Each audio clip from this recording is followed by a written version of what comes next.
Right, you can start making Dr. Taro code. I've done that already. Okay, thank you. Good morning, sir. Good morning, Prof. We are live now.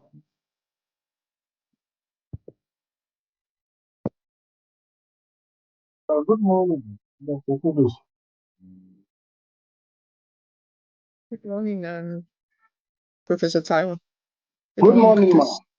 Good morning. Good morning, ma. Good morning, sir. Good morning, everyone.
Good morning, all. Thank you, Faidat, and thank you for our beloved IT team for always coming through for us. So I welcome you all again this morning. It's a beautiful morning. Thank you all for joining. Today is the last day of this training session.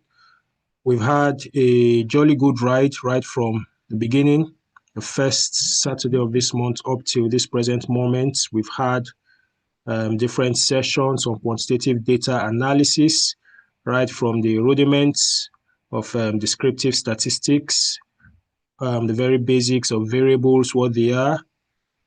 From there, we've built it precept upon precept. We've moved to inferential statistics, dealing with when we have outcomes as quantitative, and also our exposure as quantitative. We looked at the correlations. We also moved where we had categorical outcomes and categorical exposures. We looked at chi-squares.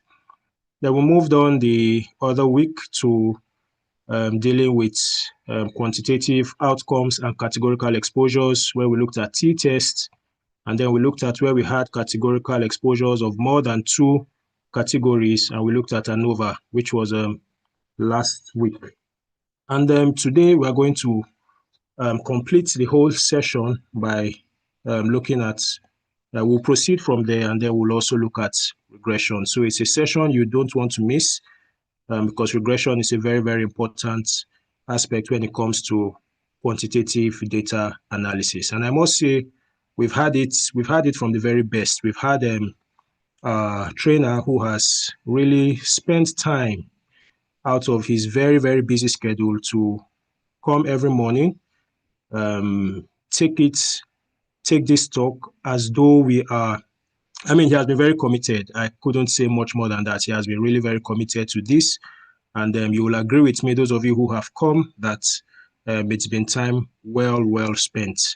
And particularly his way of delivering has been a masterclass in delivery. I want to once again appreciate him for his dedication and commitment to this. And it's also my privilege, my pleasure, and my honor to introduce him once again as he takes over the stage. It's our speaker is the director for Intercountry Center for Oral Health for Africa, and he's here with us once again. So let's welcome him as he takes over the stage. You're welcome, sir. Many thanks, Osahan. Good morning, everybody. And it's a pleasure being with us once again. I'm excited. We've had it very beautiful from the first week. And as we are trying to round up today, I'm just excited, hoping that one way or the other, we must have learned one or two things concerning quantitative data analysis. I will just set the ball rolling because today we still have a lot to talk about: regressions, contingency table analysis, and I promised in last week, I'm hoping we'll be able to look into some of the analysis in SPSS. So there's really a lot for us to do this morning. I will just commence. My name is Niyi Taiwo, as been announced, and like I keep saying for all the presentations, there are some materials I adapted from online sources, so the owners should have the due credit to their materials. I don't want you to get bored with me always talking about variables or to get tired of me talking about variables. Like I did emphasize, if you don't understand variables, quantitative data analysis is going to be a mystery. So I always like starting my class with variables, especially my quantitative data analysis class with variables, so that it becomes part of you. I've defined it over and over that a variable is a characteristic that can assume more than one set of values, for which you can assign a numerical measure. Okay, so a variable changes, unlike a constant that is the same anywhere. A constant is the same anywhere. A very simple example, maybe my name is Niyi. I am here in Jos. If I go to Lagos, my name is still Niyi. If I go anywhere, my name is still, so it's still like a constant. That's just a very simple example. A constant does not change, but a variable can change by virtue of location, time, whatever it is, a variable changes. And we said a variable can be quantitative or qualitative. Quantitative can be continuous, and I keep emphasizing anything that can assume a decimal point is continuous, something that you measure, or it can be discrete, something that you count. They are whole numbers. When we say discrete, it means whole numbers. You can count them. On the other side, the qualitative variable can be ordinal. That means they can be rank ordered, either in ascending form or descending form, or it can be nominal. Nominal is just a category, just a label, yes or no, blue or black, green, yellow, that's just a label. But ordinal has an ascending or descending order. Now, for the category, for the qualitative variable under the nominal variables, we said there's a particular type that we call binary variables, and those are the ones that has only two levels of observations, either yes or no, true or false, present or absent, just two levels of observations. There are not more than that. And another name for that is dichotomous variable. And there will be, you saw last week, the reasons why we should know these types of variable, because there are some particular kind of tests that are solely for binary variables. And then in the course of our classes, we introduce the concept of independent variable and dependent variable, and that you will come across anytime you are doing quantitative data analysis. The dependent variable, which is the Y, is the effect in a study, presumed effect in a study caused by an independent variable. And I told us they have many different synonyms. The dependent variable is also called a response variable, it's also called an outcome variable, it's also called a criterion variable. Plenty names. Why the independent variable is also called a predictor variable, an explanatory variable, a treatment variable. It also has many synonyms. Anyway, so we must know what an independent variable is and a dependent variable, what it is. And last week we spoke about the intervening variable, otherwise known as the mediating variable or intermediary variable. We said it's a variable that explains a relationship between two variables, that is between an exposure variable and an outcome variable. Okay, so this is our independent and this is our dependent variable. So when we say there's a relationship between the independent and dependent variable, most likely there's a particular variable in the causal pathway that is explaining that relationship. We call that kind of variable intervening variable or mediating variable. I think last week we spoke about the issue about socioeconomic status, and we spoke about health or longevity. Yeah. So we said that socioeconomic status does not translate to longevity automatically. There are some other variables in that pathway that explains why you can live longer because you are rich. A good example was medical care. If you have money, you can afford medical care, and medical care can help you to live longer. So medical care here is an intervening variable. And last week also, we brought the concept of a confounding variable. It's a variable that influences both the exposure and outcome, but it is not caused by the exposure. And using that same example behind, of the socioeconomic status and longevity or longevity, which obviously we can say is just like a good health status. We said something like education. Education can increase your socioeconomic status. The higher or the more educated you are, the higher the tendency of having far more funds. And by virtue of education, you can live better life and make better choices concerning your health. If you notice our medical care as the intervening variable in the previous slide, I want you to still remember the direction of the arrow.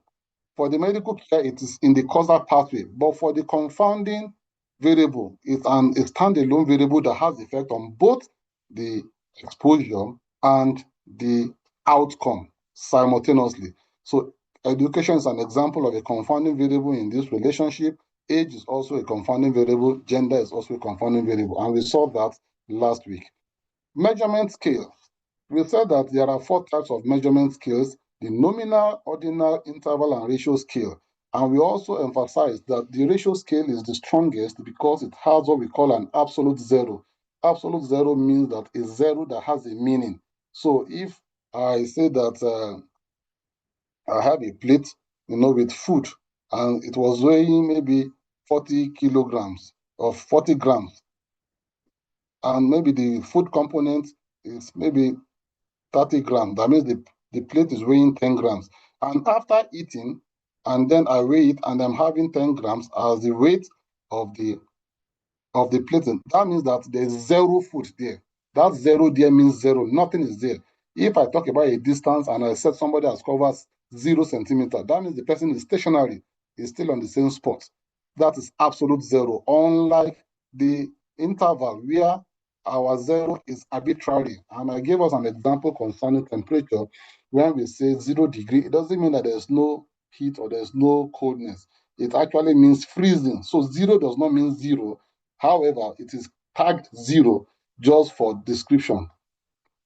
Okay, so that is it.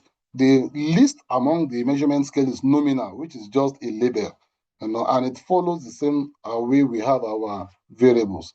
We define data as the collection of either qualitative or quantitative variables. So invariably, the types of data will follow the type of variables. So we have quantitative data, we have qualitative data. For the quantitative, we have continuous data and discrete data. And for the qualitative, we have the nominal data and ordinal data. So all we've been talking about is just quantitative data analysis. We started with descriptive statistics, and then in the last 2 weeks, and with this week, we are talking about inferential statistics. Okay, we said that observations for a population are called parameters, and I told you an easy way to identify that is with the fourth word then alphabet there, P. Why the observations from a sample are called statistics, and that can give you a good guide. So from a population, you take a sample, and then you do sampling, you have your sample. Once you describe your sample, whatever you are trying to describe, either their age, their gender, their orientation, whatever it is, you have descriptive statistics. So if you are now using your statistics from your sample to infer of what could be happening in the population as a whole, that is what we call inferential. You are trying to make a reference that, okay, from this sample I've gotten from this population, most likely these are what will be observed or is happening in the population. So that is the inferential statistics.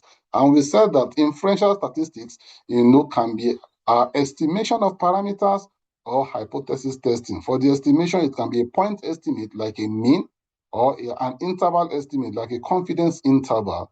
And for the hypothesis testing, it could be parametric or non-parametric, depending on an assumption on the distribution of the variables of the data. Either it's following a normal distribution or it is not normal. These ones are for distributions that are not normal, non-parametric tests, and the parametric tests are for distributions that follow a normal histogram, normal distribution curve.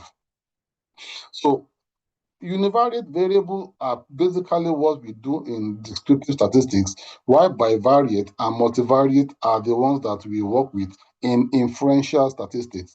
Last week, we still did some work on bivariate analysis, but that's when we have more than two variables.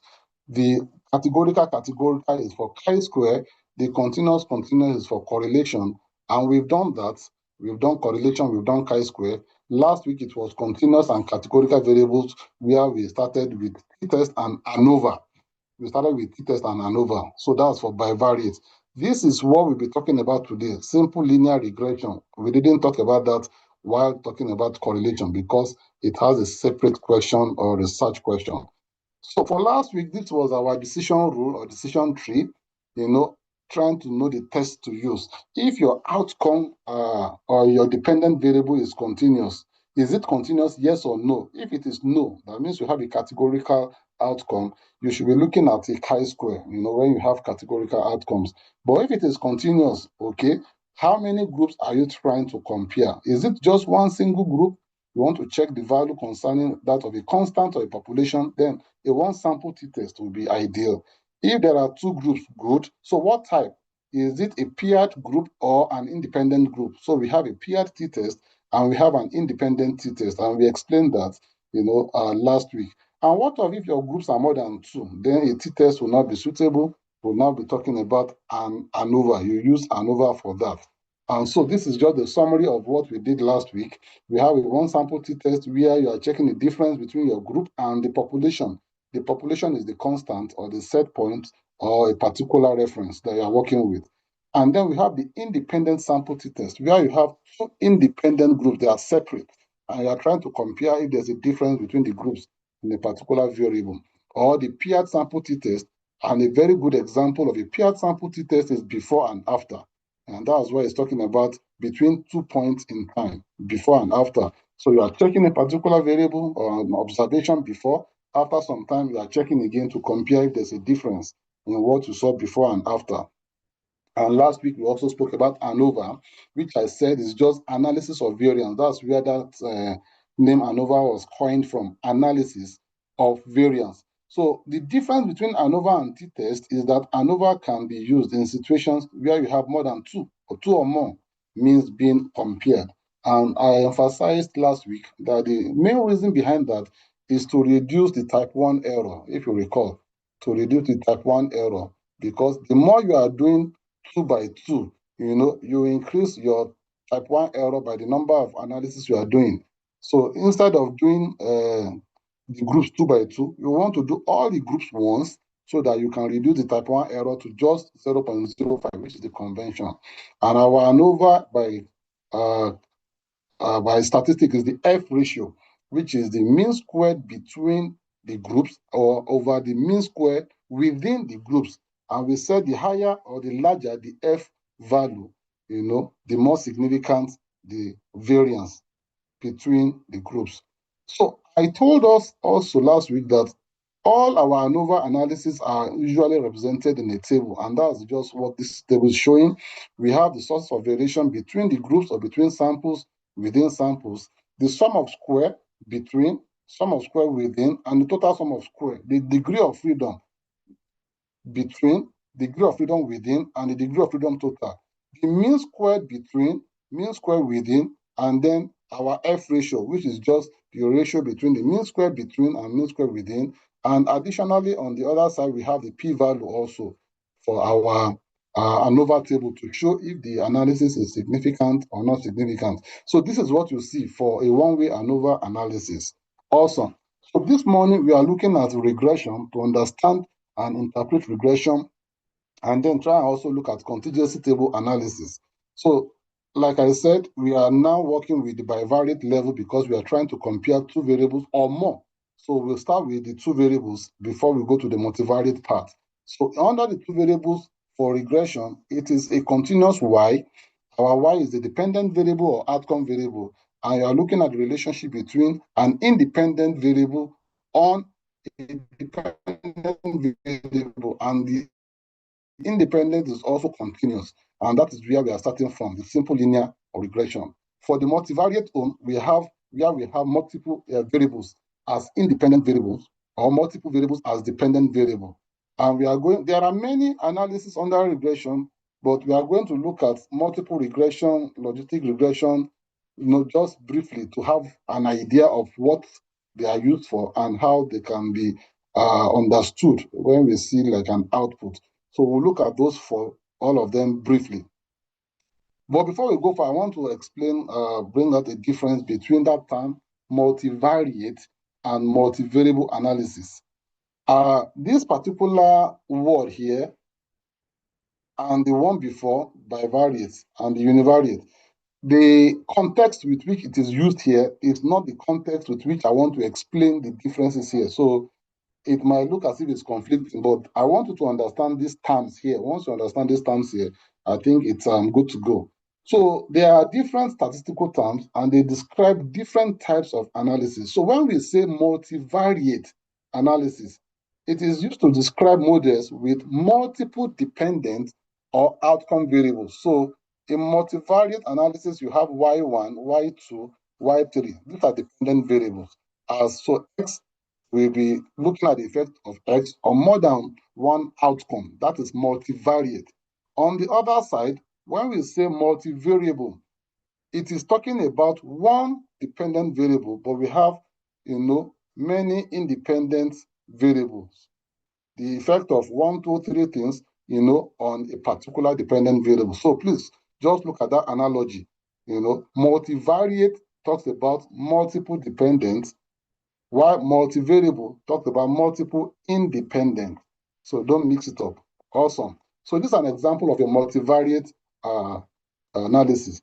What is the effect of gender, race, and parental income on both math and English? So math here is Y1, outcome 1, English is Y2. And we can have more than one, independent variable. So what makes this multivariate is actually that we have two dependent variables. The multivariable, so I don't want this to be a confusion now. The multivariable actually refers to one outcome variable, but more than one independent variable. So this is x1, x2, parental income, x3. What is the effect of gender, race, and parental income on English scores? So we have only one, one dependent variable. All right. So regression analysis. Regression analysis is a powerful tool in predicting. So regression estimates, they predict, they infer. They try to tell us what will happen. It's like prophesying, in predicting the value of one variable, given the value of another variable, and those variables are related to each other. So there are some assumptions, and one of them is that there's an actual linear relationship between the variables. That's an assumption. And another assumption is that the relationship between the dependent and independent variables remains the same till the equation is calculated. Okay?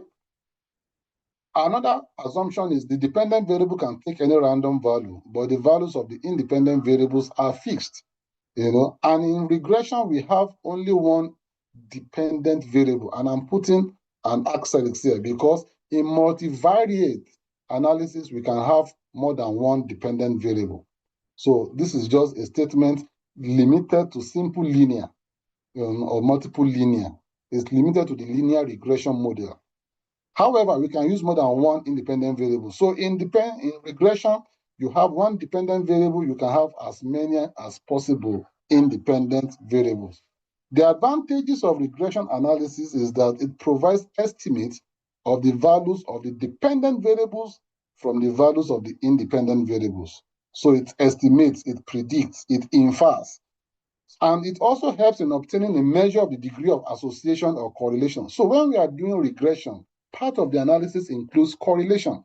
That was why we started with correlation before coming to this level.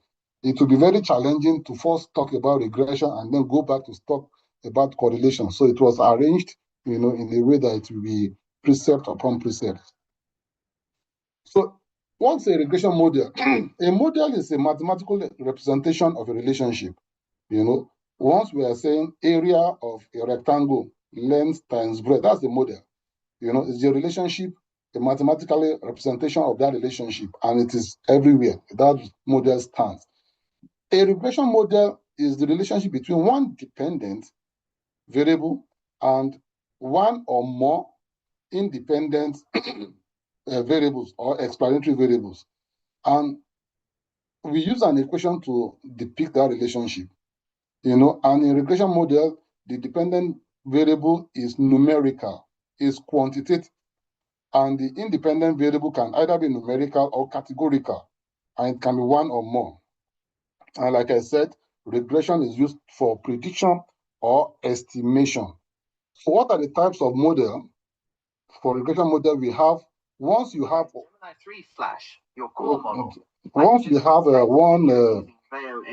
Music via Lyria 3, excuse me, images through Nano 2. Would you like me to generate something you... 1 minute, please. Sorry. So once we have only one independent variable, that's a simple linear regression. If it is more than one independent variable, it becomes a multiple linear regression. Okay, or a multiple regression. Don't let me put linear, because linear or non-linear are types of models. So the simple regression can be linear or non-linear. The multiple regression can also be linear or non-linear. But this is the one that we are going to be focusing on, the simple linear regression. Okay, so in simple linear regression, we predict scores of one variable from the scores of a second variable. The variable we are predicting is called the criterion or outcome variable, or Y, or dependent variable, while the variable we are basing our predictions on is the predictor variable. Okay. Now, this is also a model. There's something we call the equation of a straight line. Remember that one of the assumptions of our regression includes the existence of an actual linear relationship. Okay. So regression model actually follows the equation of a straight line. Look at this line. This is our dependent variable. This is our independent variable. And there's a relationship between them, like a straight line. I'm going to project this line to the y-axis. So we have a value here for y1, and this other part for y2. And if I take it to the x-axis also, we have an x1 and the other part here as x2. If you recall from our basic maths, in secondary school, there was something we called dy dx. And that is our slope. And dy dx means the change in y divided by a change in x. And the dy here is going to be y2 minus y1. Our dx is going to be x2 minus x1. And that will give us our slope or gradient, which we have here. That is the m. So the equation of a straight line is y equals to mx plus b. Our b here is the point where the line intersects on the y-axis. That is the value of b. Our m here is the dy dx I just calculated, which is the gradient. And our x is the value of our independent variable, while our y is the value of the dependent variable. So I said our equation is y equals to mx plus b. It can also be written as y equals to b plus mx. So don't let it confuse you. It can be y equals to w plus qx. All these alphabets can be anything. So it's not something that will bring confusion. It's just a nomenclature. However, in regression, our intercept is taken as beta naught, and our gradient is taken as beta 1. So you'll be seeing that all over in regression calculations, in regression notations, in regression outputs. Awesome. So that is what I'm talking about here. That is our linear regression model. You can see our intercept is taken here as beta naught, and our gradient is taken as beta 1. And our y is our dependent variable, response variable, or outcome variable, and our X is our independent variable or explanatory variable or predictor variable, and it can be anything that you are looking at in your question. These are the formulas, for calculating the slope, for calculating the intercept, and for the, the regression equation itself. In previous presentations, I normally go through, the analysis or the calculations rather manually. But by virtue of time, and because I doubt if anybody will be asking you to do that, there are softwares everywhere. We will not go through the calculations. SPSS does that in the Jiffy, and we will just look at outputs. But I want you to note this formula. This is the linear regression model, and that is the formula that the dependent variable equals to the intercept plus the gradient times the independent variable. That formula is what we'll be working with. All right. So how do we interpret the coefficients? There are two coefficients here. We have the intercept, we have the gradient. The gradient means the estimated changes, estimated y changes by the gradient for each 1 unit increase in our independent variable. You might not understand this sentence I've just said now, but once we go to our examples, it will make it clearer. And the intercept is the value of our dependent variable when our x is 0. So if x is 0 here, definitely everything here cancels. Our y will just be equal to the intercept. You also understand that when we start looking at examples. So if, for example, our intercept is 4 and our x is 0, then our y is going to be 4 because x will have cancelled the gradient. Now look at this example, and we use this example to explain that linear regression model. What is the relationship between mother's estriol level and the birth weight using the following data? Look at another way I'm putting it. Does estriol level predict the birth weight of children? What is the effect of estriol level on the birth weight of children? I want you to notice how the questions were crafted. When you see questions like this, it denotes the need for a regression analysis. And obviously, all these figures here are just generated. It's not as if they are real. They are just sample figures for the example of the class. So estriol is supposedly a maternal hormone, and we are trying to look at the effect of that hormone on the birth weight of children. Obviously, children are not 1 kilogram by weight. They are more than that. But it's just an example, a class example. So when the hormone level was 1 milligram per day, the birth weight was 1 gram. When it was 2 milligrams, the birth weight was still 1 gram. When it was 3, the birth weight was 2. When it was 4, the birth weight was 2. When it was 5, the birth weight was 4. So this is an example of, this is our x independent variable, this is our y birth weight. And you can see that both of them are continuous variable, kilograms and hormone level. They are both continuous.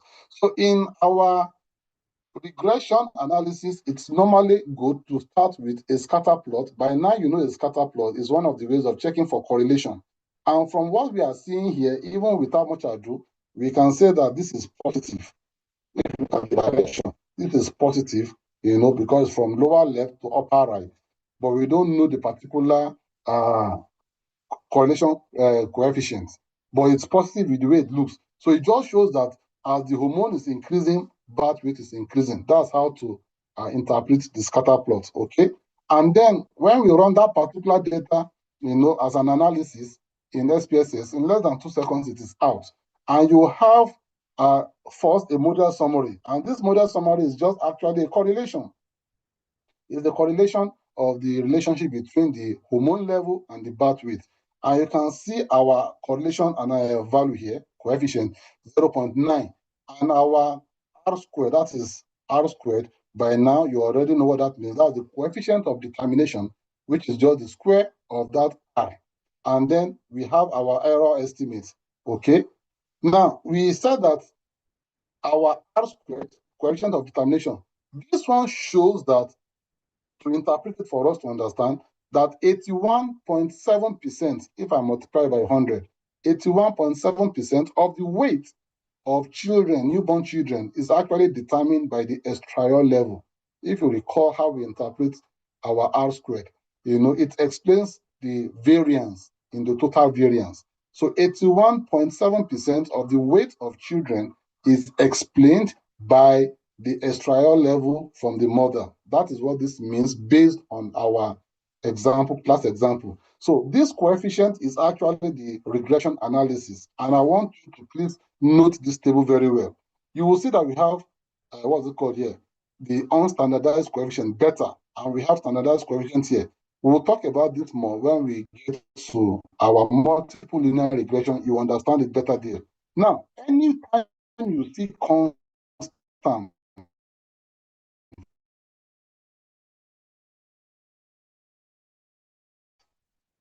and the other value, if it's a simple linear means you have only one predictor value anyway. The other value is going to be the beta for the other value is going to be your gradient. That is for that particular predictor variable. And obviously, we know our t-test, we know our p-value, we know our confidence interval. Okay, so extracting these figures minus 0.1, to put into this figure is what gives us this for our regression model. So our beta not, which is intercept, is minus 0.10, and our gradient is 0.7, and that is how we came about this regression equation. It's good you put out a regression equation after your regression analysis. So that is our model. And as it is now, we can predict the value of y using any value of x. It's just to insert the new value of x in the equation, and then we have the value of y. And that is what regression is all about. So interpreting our regression model, like I said, this example will make it clearer. For our gradient, which is 0.70, our birth weight is expected to increase by 0.7 units for every 1 unit increase in our hormone level. For every 1 unit increase. So if x is 1, our y will increase by 0.70. If x is 2, our y will increase by 0.7 times 2 plus minus 0.1, on and on like that. So we can predict the value of y by knowing or having any value of x. Our intercept, like we said, is the value of y when our x is 0. And this one is minus 0.10. It's supposed to be the weight of children. The weight cannot be negatives. Like I told you, all those data were just formulated. It's not as if they are real data. So, but that is what it means, okay? So this is our regression equation, which is the answer to that, our question. We can predict the score of y from x by plugging the value for x in the equation. And here now, this is a question. What will be the value of a baby if the mother's estriol level is 10 milligrams per day? It's just to put the 10 where the x is, calculate it, and then we have a new figure. That means the birth weight of the child is going to be 6.9 kilograms. That is it. The birth of the child will be 6.9 kilograms, as simple as that. That is the interpretation. So for the coefficient table, we have the unstandardized coefficients where we have our slope and the intercept. I've explained that earlier on. We have the standardized coefficients, and these ones allow for a comparison of the relative importance of each predictor. In this last example, we have only one predictor, so you might not understand the relevance of the standardized coefficient. But when we get to the multiple linear regression, I will bring it up again and then explain it here, and I'm sure you are going to grab it better. Our t-value is more like the value of the t-test that we have done. It indicates how many standard errors the coefficients are away from 0. The higher the value, the more the significance. P-value by now, anything less than 0.05 is going to be significant because that is our convention, okay? Understanding these tables in SPSS or any software you're using is very crucial for you to draw meaningful conclusions about the strength, significance, and the direction of your relationship between variables in a simple linear regression analysis. So this is the same output that we've had, just to give us a very brief revision. This is our intercept, this is our gradient, this is our correlation value, this is our coefficient of determination. And if you look at what we have done here, we look at the p-value for the predictors, not for the constant, please. And here our p-value is less than 0.05. So that means that the estriol, that hormone, has a significant effect on the weight of the children. And if we want to interpret it from our correlation, we would say that the estriol hormone explains about 81.7% of the birth weight of newly born children. And it is significant. And it's significant. And then you can write your regression, what's it called? Your regression model plus 0.70x. And that will be the answer to your question. This is another example. So you are a herdsman in Kano and you have a cow, and you gather the following data, hypothetical data by the way, that if you give your cow 4 kilograms of straw or food, you have 3 liters of milk. Once you give it 6 kilograms, you have 5.5 liters. 10 kilograms, 6.5 liters. 12 kilograms, 9 liters of milk. So you can see that these are continuous variables, and that will give us a good scenario for your regression analysis. The question is, what is the relationship between the cow's food intake and milk yield? If you look at this question on its own, correlation should answer that. But from your research work, possibly you are not just looking at variable to variable. You want to see, if there's any particular effect in the output, not just relationship at that level, but we want to see the effect of the food on milk output. So we have that data, and we can also do our scattergram or scatter plot. And as you can see also, it's also positive. That means the more the food intake, the more the milk yield in the cow. Okay? And then if we do our SPSS, although this one I didn't put the correlation, do our SPSS. From the table, like I explained in the previous example, you can see that our intercept is 0.8, and our gradient for the variable, that's the predictor, food, is 0.65. So as it is now, I can write my regression equation.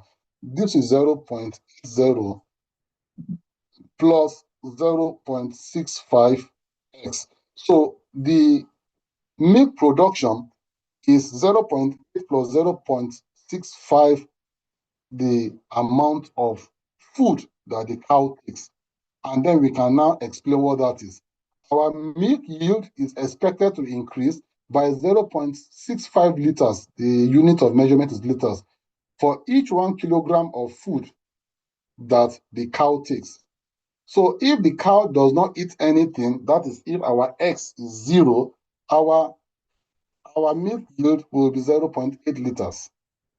That is if X is 0. Our milk yield will just be 0.8 liters. And as it is now, using this formula, we can predict for any value of X what our Y would be.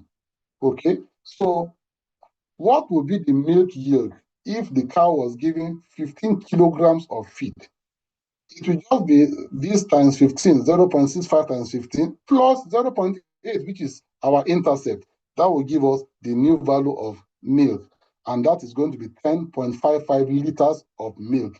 If the cow was given 15 kilograms of food, we expect 10.55 liters of milk. So that's regression for you.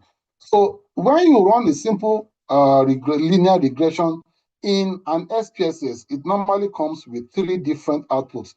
You have the first one, which is a correlation output. You have the second one, which is an ANOVA output. So you can see why we started from correlation to ANOVA down to regression, because they are just like a step ahead of each other. And this model example here, we can see our R 0.886, our R squared 0.785. And in our ANOVA, by now you know our ANOVA, that's our F value, and this is our P value, and it's also significant here.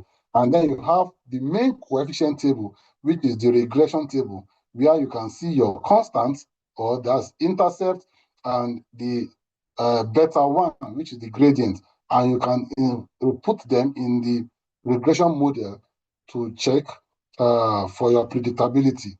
Remember that our p-value is the p-value of the predictor, not of the constant.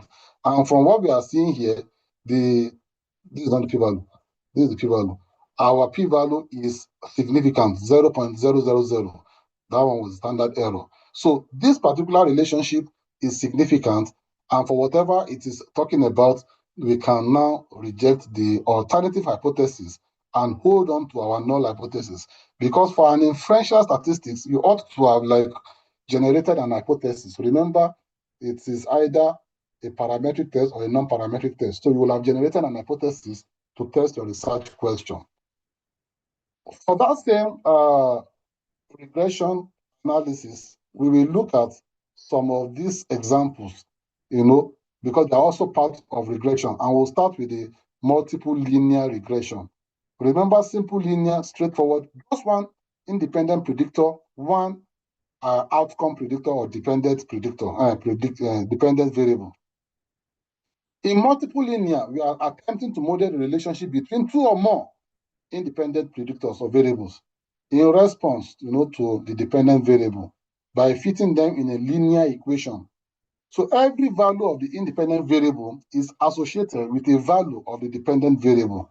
This is the simple linear x effect of x on y, just one simple explanatory variable and one response variable, okay? But when we talk of multiple linear, we are now referring to the influence of more than one explanatory variable, and it's very simple. There's no ambiguity there. So we have x1, we have x2, to as many x that you might be looking at, and their effect on the one variable. So normally the question is like you are trying to look at the effect of an individual while adjusting out the influence of potential confounders. You can see why I had to go through all those types of variables. And we'll see an example as we continue, because we will have examples that will give you that kind of need to run a multiple linear regression. So multiple linear regression trying to predict an outcome based upon several independent variables simultaneously. So with the multiple regression, we form a linear combination of multiple variables at once, and we assess the effect of each predictor in that equation. Look at an example of a multiple linear regression question. How much does an independent variable contribute to explaining a dependent variable after the effect of another independent variable is taken into account? So look at this example. How much does salary contribute to explaining blood pressure? So salary is our independent variable one. Blood pressure is our outcome variable after the effect of hours of sleep. So this is the second independent variable. So we are looking at the effect of x1 plus x2. Okay, don't let me say plus x2. x1, x2, and we are looking at their effects on y. So we have two variables in this particular multiple linear as long as it is more than one. So in a simple linear, we have one dependent variable, one independent variable. In multiple linear, we have one dependent variable, but more than one independent variable. It can be, the number you are interested in. In simple linear, we have one regression coefficient, that is the B1. But in multiple linear, you are going to have B1 for x1, you are going to have B2 for x2, you are going to have B3 for x3, and B4 for as many as you have as your variables. And in the simple linear, we have our R squared. In the multiple linear, it's also R squared, although capital is used here, and they still mean the same thing.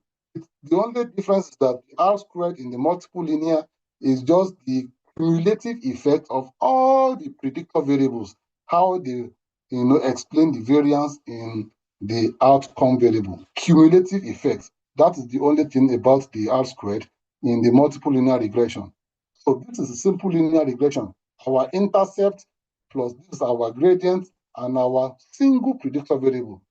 This one is multiple linear because we have one predictor variable, two predictor variables.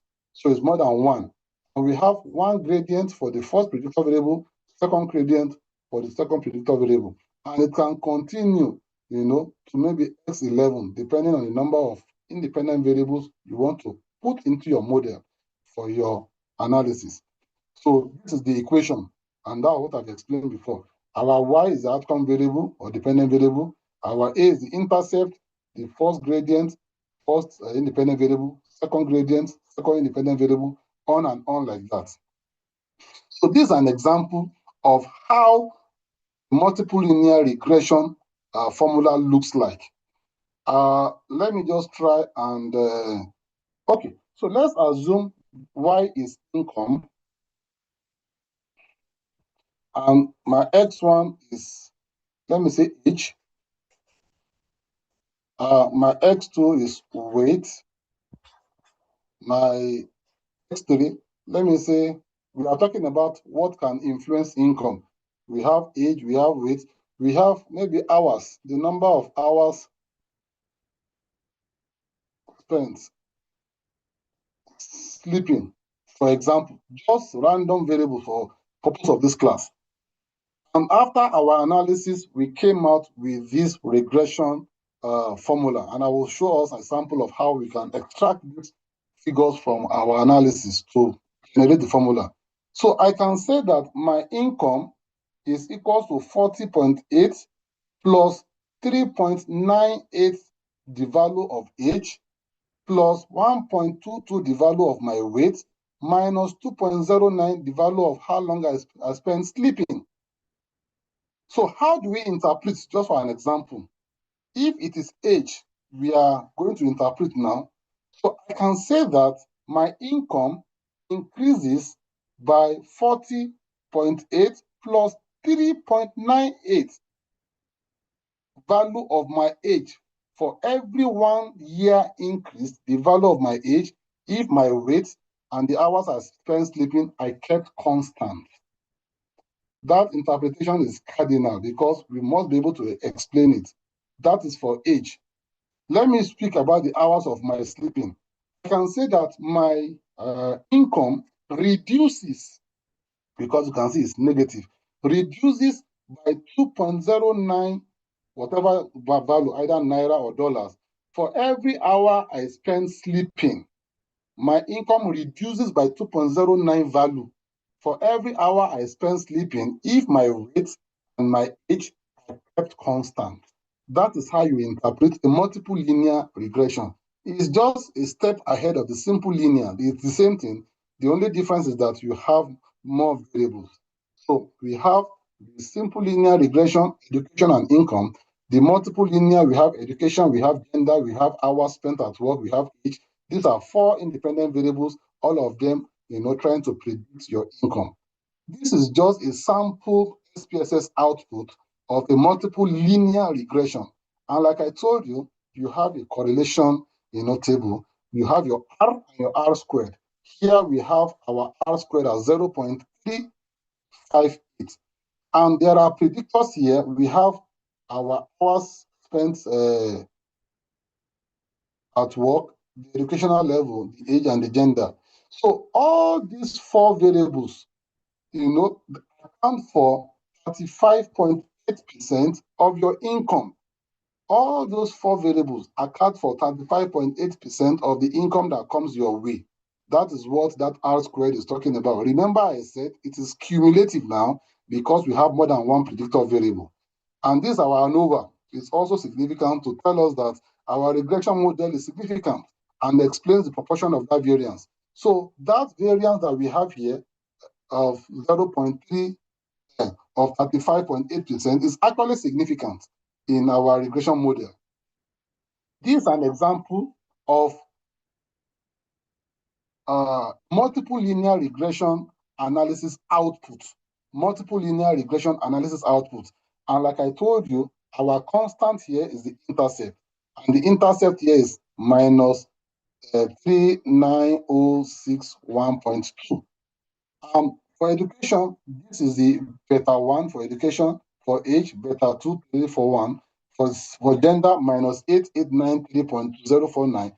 And for the hours, 684.966. So we have beta 1, beta 2, beta 3, beta 4, because we have 4 independent variables here.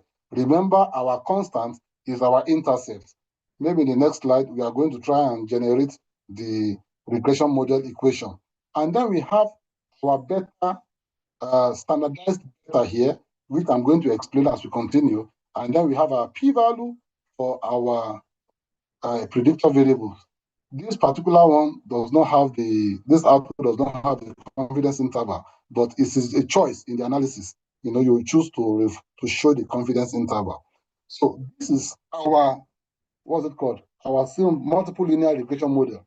So I can say income, which is y, equals to, like I said, our beta is minus 39061.2 plus beta 1 for education. The number of years spent in education is 2785.7 eduk, okay, plus our age is 341 age, plus what was it called? For gender, okay, gender is actually negative, minus 8893.05, that is gender or sex,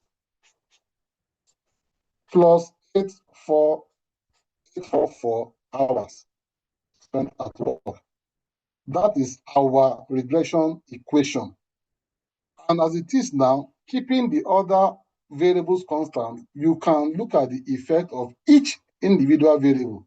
So if possibly I increase the number of hours I spend in work by, say, 10, while I keep the other variables constant, this will become 8440. That means my income will increase by 8440, either naira or dollar or whatever unit, keeping the other variables constant. And that is how you interpret it, depending on each individual predictor variable. How do we report? When income was predicted, it was found that education in years, okay, and we put the beta value, was a significant predictor. How did we say it's significant? We look at the p-value.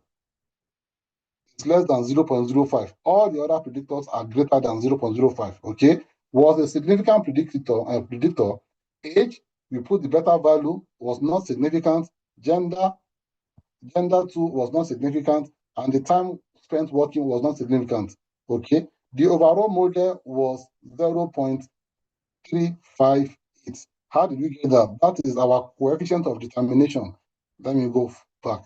That value here, coefficient of determination, that's the overall model, was 0.358. And if you convert it to percentages, it will now say that it explains 35.8% of our income. Those the predictor variables cumulatively or combined explains 35.8% of our income.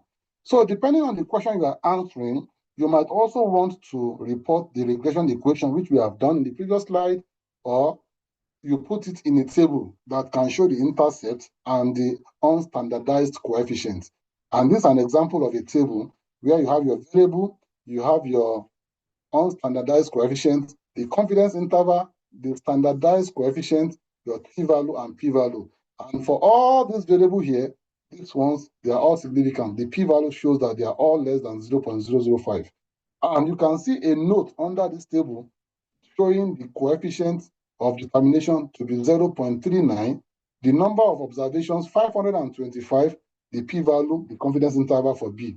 So you can report your multiple linear regression like this, or you can report it as an equation, or both ways, okay?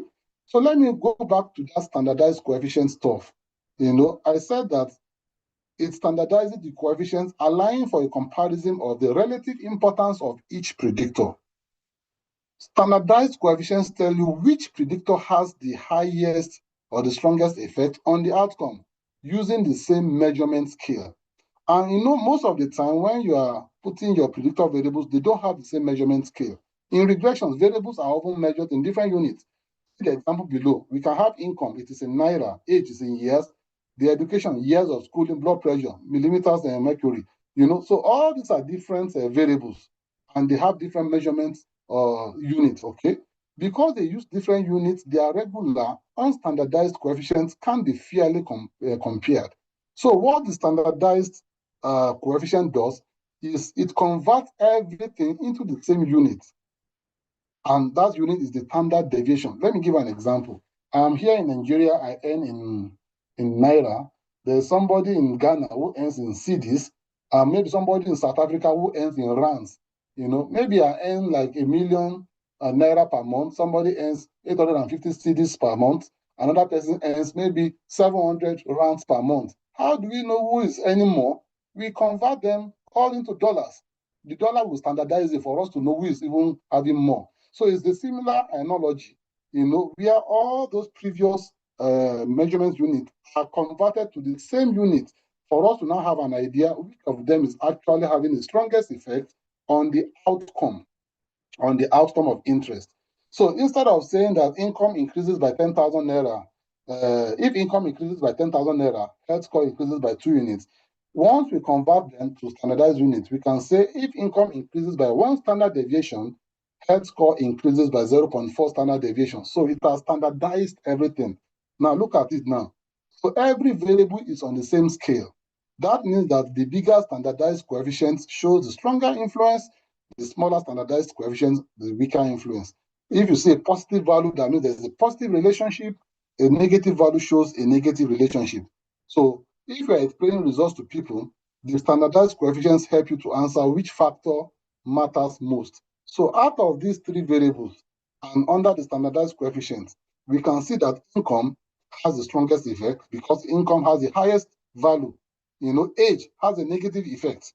Education is just a moderate effect. So if we look at our previous table, that example I showed us, and we look at our standardized coefficients, from here, we can say that education, the number of years spent in education, has the strongest one, 0.313. That's the highest value we have. And that even gender is negative, And so education has the strongest effect on our output income. That's our output variable. And you can even see from our p-value, it is the only one that has the strongest effect, that is significant rather on our output value. So whenever you see standardized coefficients, look at whenever you see an output for multiple linear regression, after looking at the unstandardized coefficients, that's the beta 1, beta 2, you can also check the standardized coefficient to actually see, which one is of more value, of more importance, of more effect on the outcome variable. It might be difficult to conclude from here because these ones are in their respective default unit of measurement, but here everything has been standardized, so it's easy to know which is which, and then you can compare with the p-value. Awesome. So logistic regression, very briefly. This is a regression analysis used to examine the association of one of categorical or continuous independent variables with one dichotomous dependent variable. You can see why I emphasized those variables, at the beginning of the class. You must know that a variable is dichotomous for you to want to use a logistic regression to answer that question. And since the outcome is a probability, the dependent variable is bounded between 0 and 1. So this is an example of an output for a logistic regression. We have, what is it called? We have age, we have weight, we have gender, we have volume of oxygen, and we have constant. This is our intercept, by the way. Anywhere you see constant is the intercept. So we have 4 variables here. And what we are looking at is their effect on a particular outcome. Okay, I didn't pick the outcome for us to explain that. However, this is our beta value. You have them here. And then our degree of freedom is 111 because our outcome variable is just 2. And from this, our table, you can see that we have age being significant, 0.003. We also have gender significant and the volume of oxygen significant. The weight is not significant. And we can see our confidence interval for our exponential B. By the way, exponential B is what we call odds ratio. It's our odds ratio. In logistic regression, we explain our finding using the odds ratio, the exponential B. The word statistic, like I explained down here, is just to confirm whether a set of independent variables, are collectively significant for a model or not. So when you look at the word statistics, you look at the one that is large. If it is large, it indicates that that particular predictor is significant. And you can notice something here. For age, you can see it's 9.132. And you can see that it's significant. The same thing for gender, significant. The same thing for the volume of oxygen, significant. The one that is low is not significant. So it's just like complementing each other. So, but here we can see that our odds ratio for gender is 7. And for age and weight is like 1:1, which doesn't show any effect. So our gender is what actually has a significant maybe impression on our output variable, which I didn't put here. But it's just for us to see, how the logistic regression comes out. And remember, logistic regression is done for when your y is a binary variable, either yes or no, dead or alive, present or absent. It's a binary variable. Please don't forget. Okay? The odds ratio represents the odds that an outcome will occur. If it is greater than 1, that event is associated with the higher odds of it happening. If it is less than 1, it's associated with the lower odds of that event happening. And I'm going to talk about that in our contingency table discussion very soon. We explain it better that way. For the logistic regression, there are actually 3 types. And this is the one we have been talking about, where your outcome variable is binary. There's another type of logistic regression where your outcome variable is multinomial. So it is nominal, and more than 2. It's nominal and more than 2. And there's another type where it is ordinal, where your y is ordinal. By now, you know what an ordinal variable is. You can see why I spent a lot of time re-emphasizing those basic concepts. So these are types of logistic regression. We have discussed the binary one, where your y variable can only take 2 values, and it is the most commonly used type of logistic regression. For example, you are trying to assess cancer survivor. It's either they are dead or alive, or maybe somebody is going to contest their election. It's either the outcome is yes or no. So those are examples of binary, binary outcome variables. The multinomial logistic regression. In this type of logistic model, the dependent variable has 3 or more possible outcomes. However, they do not have any specific or specified order. For example, look at this question. Does the educational level, the age, the peer pressure, and socioeconomic status of a lady affect her choice of a car color? So we have X1, X2, X3, and X4. But look at the outcome variable. Our Y has about 5 different categories, either red, blue, white, black, or green. So at this level, our regression would be a multinomial logistic regression because our Y dependent variable has 3 or more possible outcomes. This one has 5 because the choice of color. On the other side, for the ordinal logistic regression, it also has more than 3 possible outcomes. However, in this particular case, these values have a defined order. Either they are ascending or descending. So they are ordinal, like the Likert scale, like the ranking for your restaurant, like predicting the result of a sporting event. Look at the example. Does the type of hospital, the location of practice, the specialty, the gender, and the age predict the socioeconomic status of resident doctors? And these are the outcomes: low, middle, or high. It's already ordinal. Either you are going up or you are coming down. For this particular kind of question, you will need ordinal regression to answer that research question. And all those options are available in your software like SPSS. Awesome. So these are sample questions for us to just see what I'm talking about. So for a simple linear regression, look at the question: what is the effect of the number of hours of study X on the exam score? Why? Very simple. The multiple linear regression, now we have more predictor variables. Number of hours of study X1, X2, type of school attended X3, on Y. That's multiple linear because more than 1. Binary logistic regression, like we said, our outcome variable must be binary. What is the effect of hours of sleep on the survival of a test patient? You are either alive or dead. So it's binary. And then we are looking at our hours of sleep on that. That's binary logistic regression. Multinomial logistic regression. Does the speed of a vehicle, the type of car, the age of the patient, and the use of seat belt in a road traffic accident predict the type of outcome? So it's either the person goes into coma, a bone fracture, or death, or maybe laceration, depending on the number. But you have more than 2 categories for your why, and they are nominal. There's no particular ascending or descending order.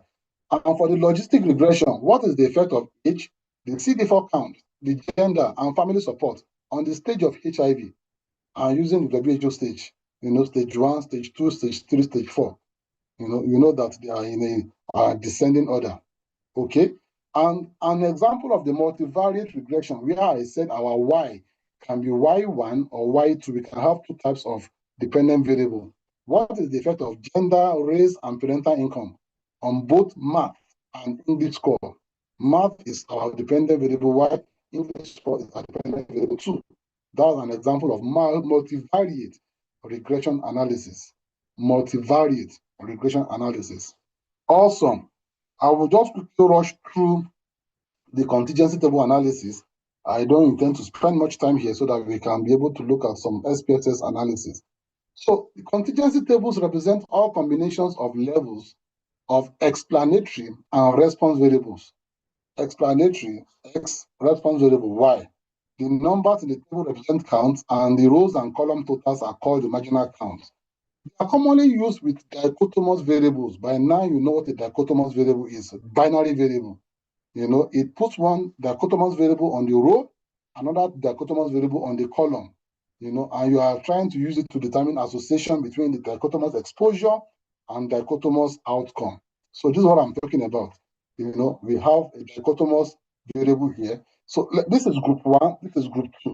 So let me assume group 1 is people that use mosquito net.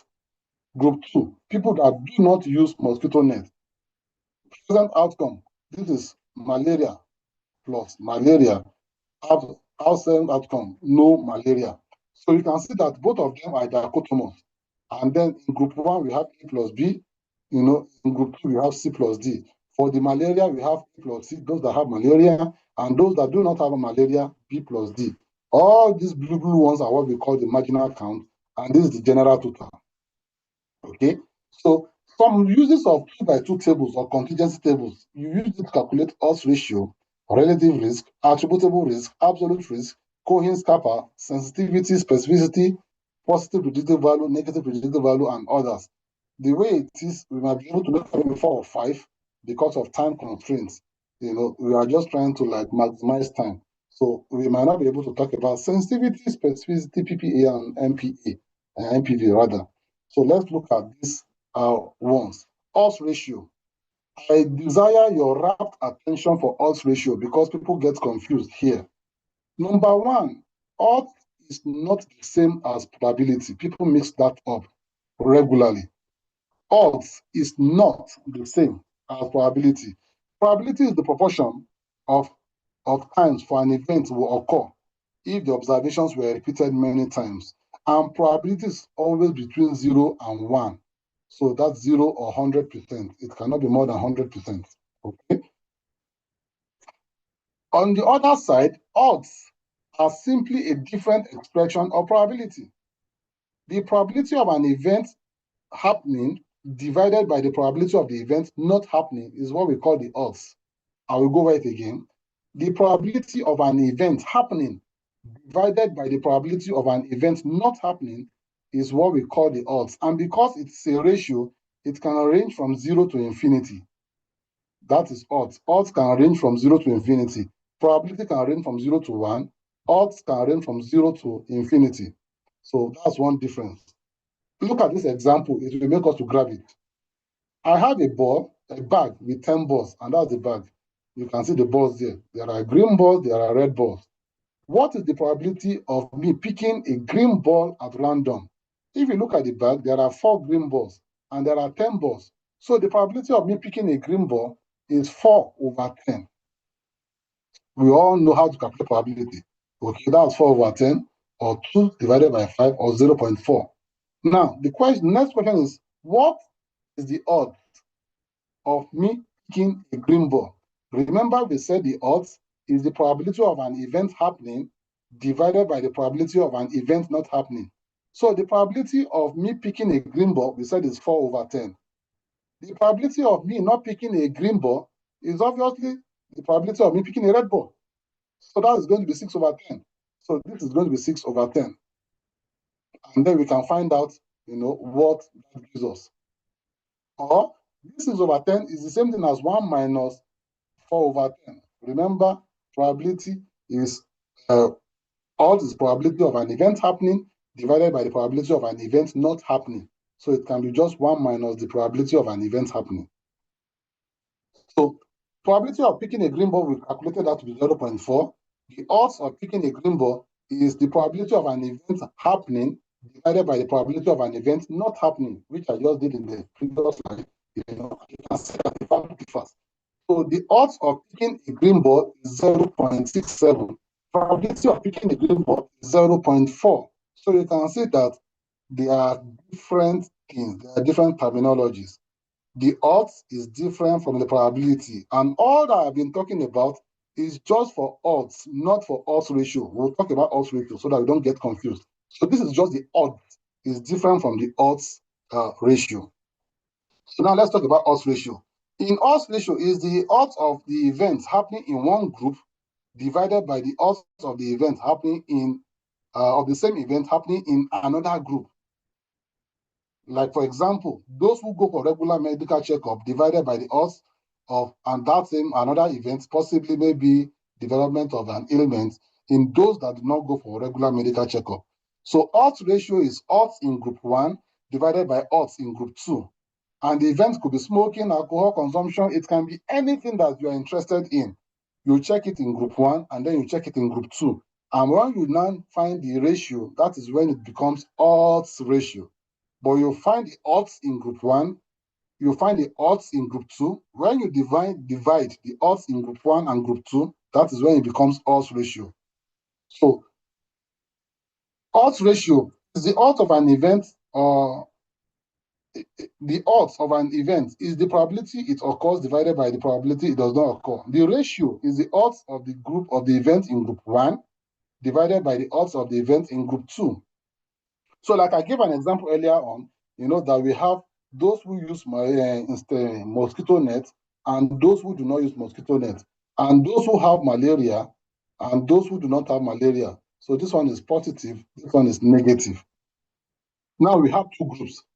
We can find what is the odds of malaria among those who use insecticide net. And like we said, that's the formula. We have A, that is the odds of the event happening, that is A over A plus AB, that is the total, over the odds of the event not happening, which is going to be the odds of those who do not have malaria, over B plus over the total. And once you cross multiply, this one, we cancel this one, you have A over B. So the odds of having malaria among those who use insecticide-treated net is A over B. And if we use the same analogy, the odds of having malaria among those who do not use insecticide-treated net, want to do the calculation, you also have C over D. So when we are now saying what is the odds ratio, it's going to be A over B divided by C over D. Great, let's continue. So that's what I've just done there. The odds ratio is going to be A over B divided by C over D. And once you do this with normal algebra now, A over B, it will become that when you take it over, you now have AB over BC. So in a simple way, if you want to calculate odds ratio, you just multiply across, and then you have odds ratio is AD over BC, especially when you have your contingency table done.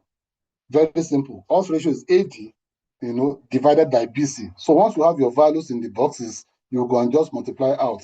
And how do we interpret odds ratio? Another place where we need rapt attention. Like, it's a ratio and it's a measure of association between exposure and outcome. So when it is less than 1, that means the exposure is associated with lower odds of outcome. So it looks like it is protective. When your odds is equal to 1, the exposure does not have any effect on the odds of the outcome.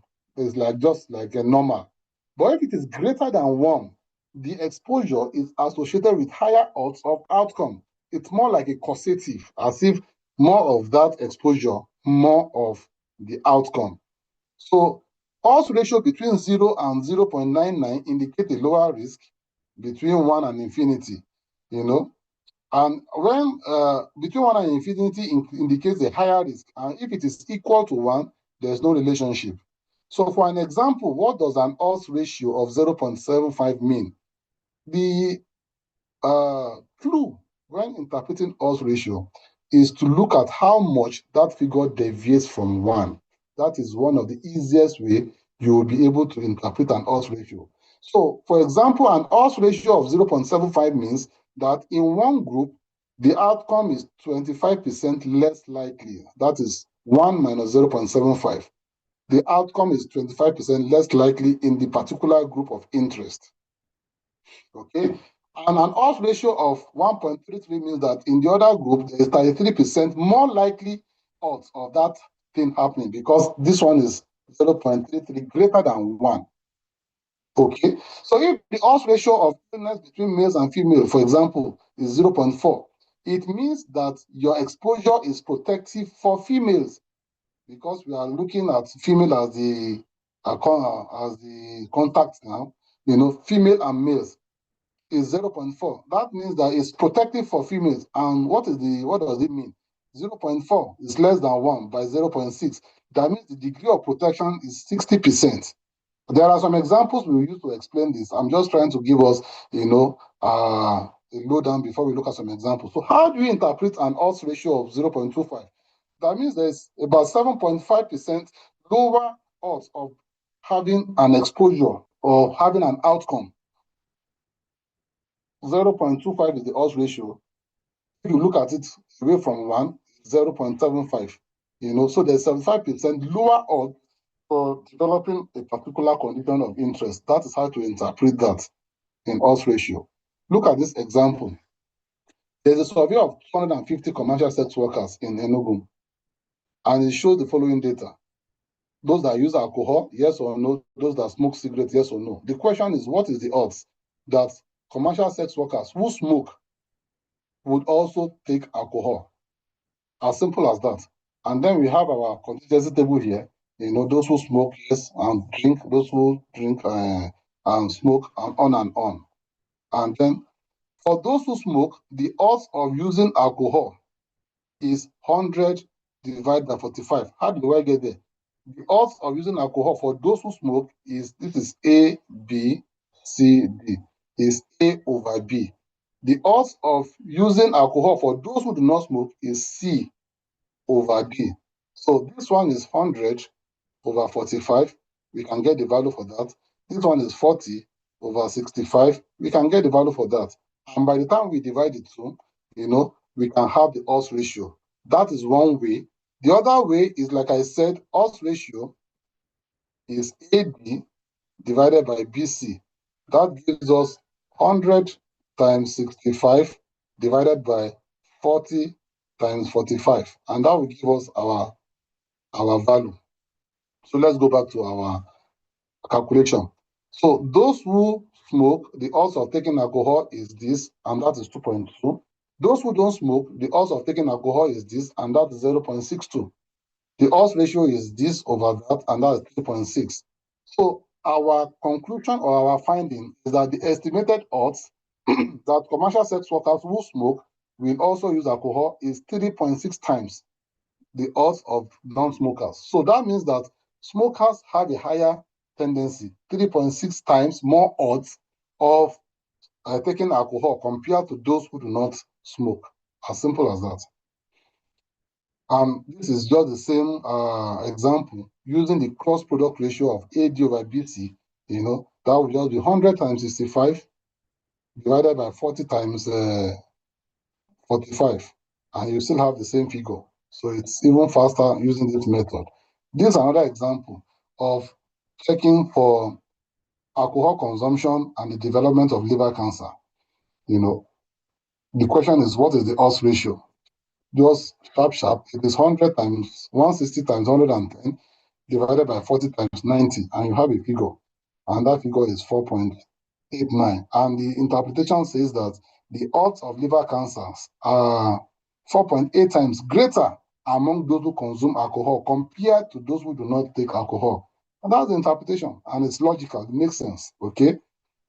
So, and I told us on how to interpret odds. If it is less than 1, it is more like associated with lower odds of outcome, like it's being protective.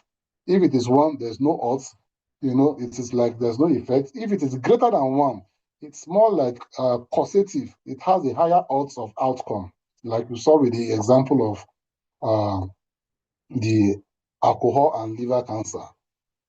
So odds ratio are most commonly used in case control studies, okay? They can also be used in cross-sectional and correlational studies, with some defined assumptions. But the safest strategy is to limit the use of odds ratio to case control studies and logistic regression. That's the safest strategy.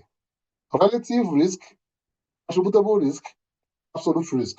Let's quickly look at what they mean. Relative risk you use when comparing outcomes of those who are exposed to something to those who are not exposed to something. You are trying to compare the outcomes.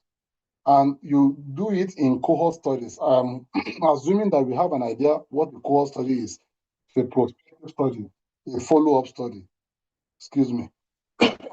So you cannot calculate relative risk in case control studies because the entire population might not be at risk in that study. So it's still the same contingency table, A, B, C, D, exposure, outcome. But relative risk is the ratio of the incidence of a disease divided by the incidence of the disease in the non-exposed individuals. So when we have exposed individuals and non-exposed individuals, so here they are exposed, maybe no mosquito net. Okay, it's already there. Let me just say mosquito net. So they are using here, they are not using here. So that's the exposure. And disease, malaria, there's yes or no. So the incidence of malaria among those that use mosquito net is just going to be A over A plus B. That's the incidence. That's the total population of those using mosquito net. The incidence of malaria among those not using mosquito net is just going to be C over C plus B. So our relative risk is A over A plus B, incidence in those exposed, divided by C over C plus D, incidence in those not exposed. And that is that, as simple as that. We have a figure and we look for how to interpret it. That's what I've just said. A over A plus B over C plus D. And that is the formula for our relative risk. And that is it there. Risk in exposed, risk in non-exposed. So this is an example. A follow-up study done in JOS on the use of condoms among 75 men and the development of sexually transmitted diseases shows the following in cross-tabulation. So, exposed, non-exposed. And then we have 21 of them having sexually transmitted disease, 28 not having. Those who use this condom, 2 of them have sexually transmitted disease, 24 do not have. And the question is, what is the relative risk of occurrence of STD among those who don't use condom? Okay, so we have our contingency table. This is the total, this is the total. So our risk in exposed is going to be 21 divided by 49.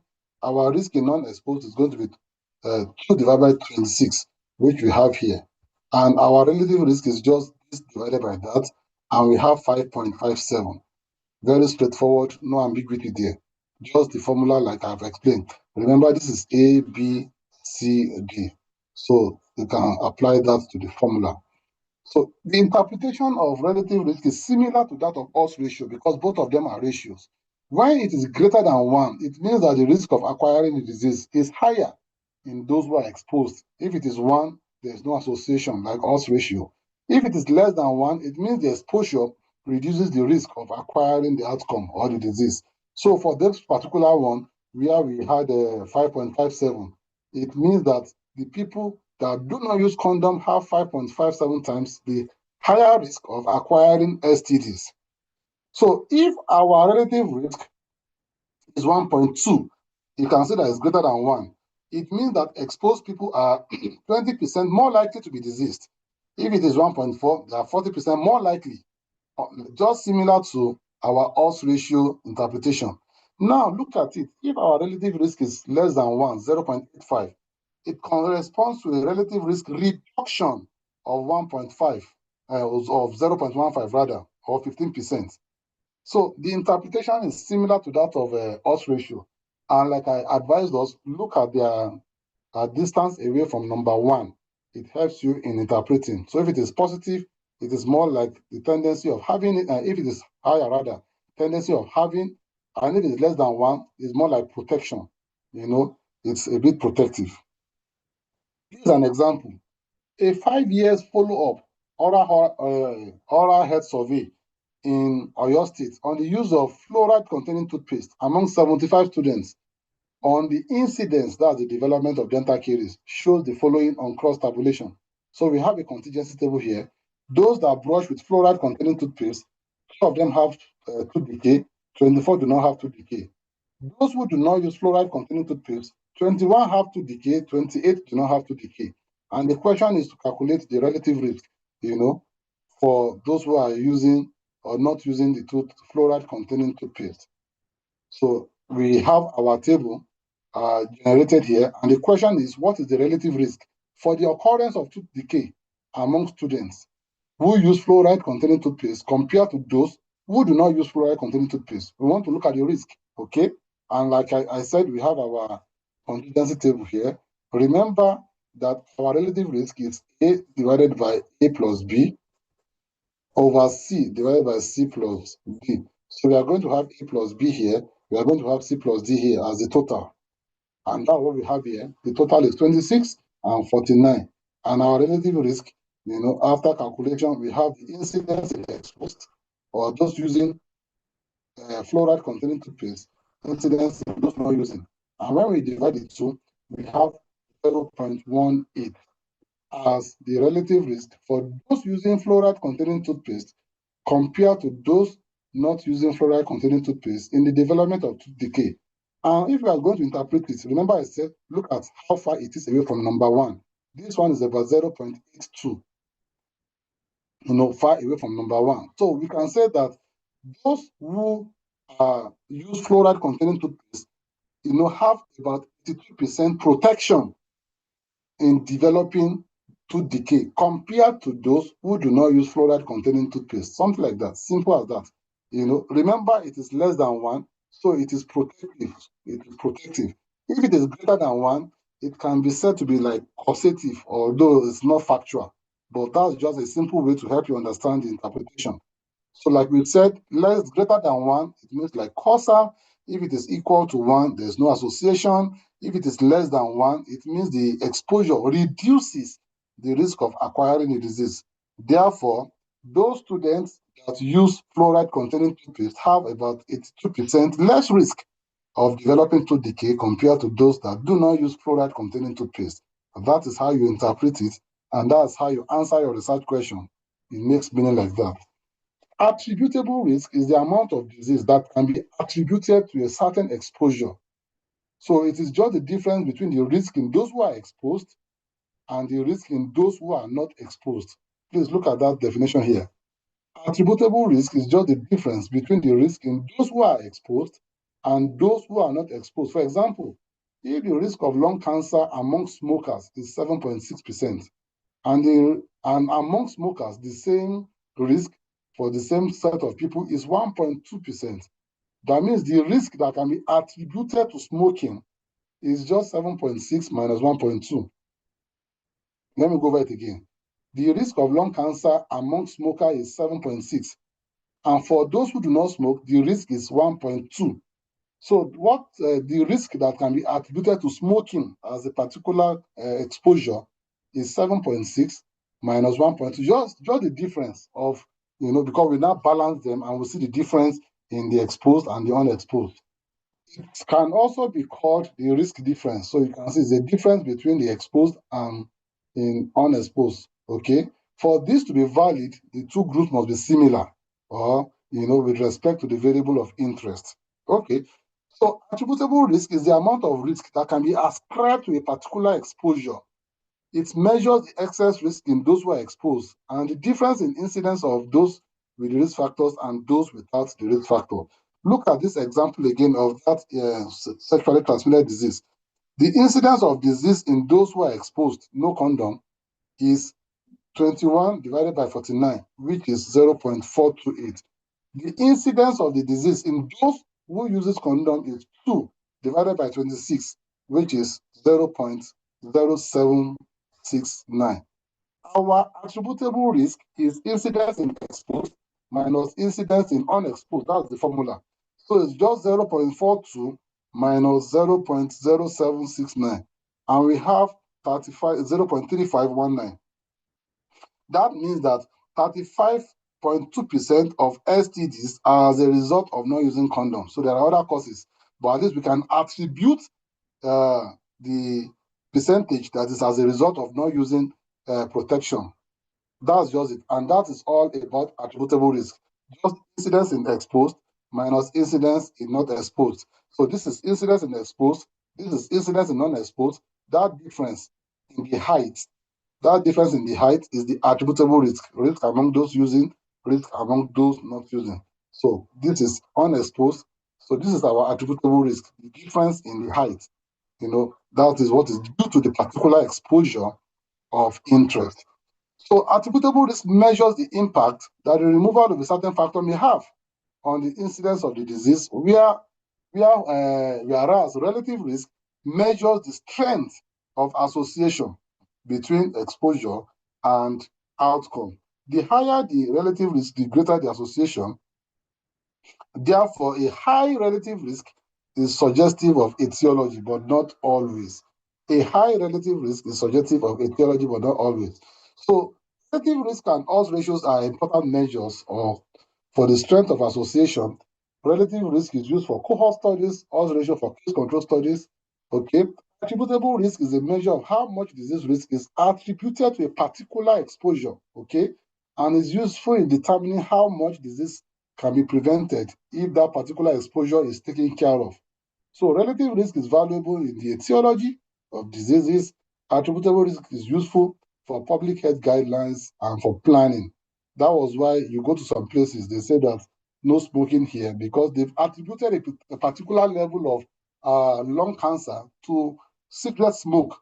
So if we can stop smoking in some particular areas, we can reduce that particular proportion of lung cancer from the community.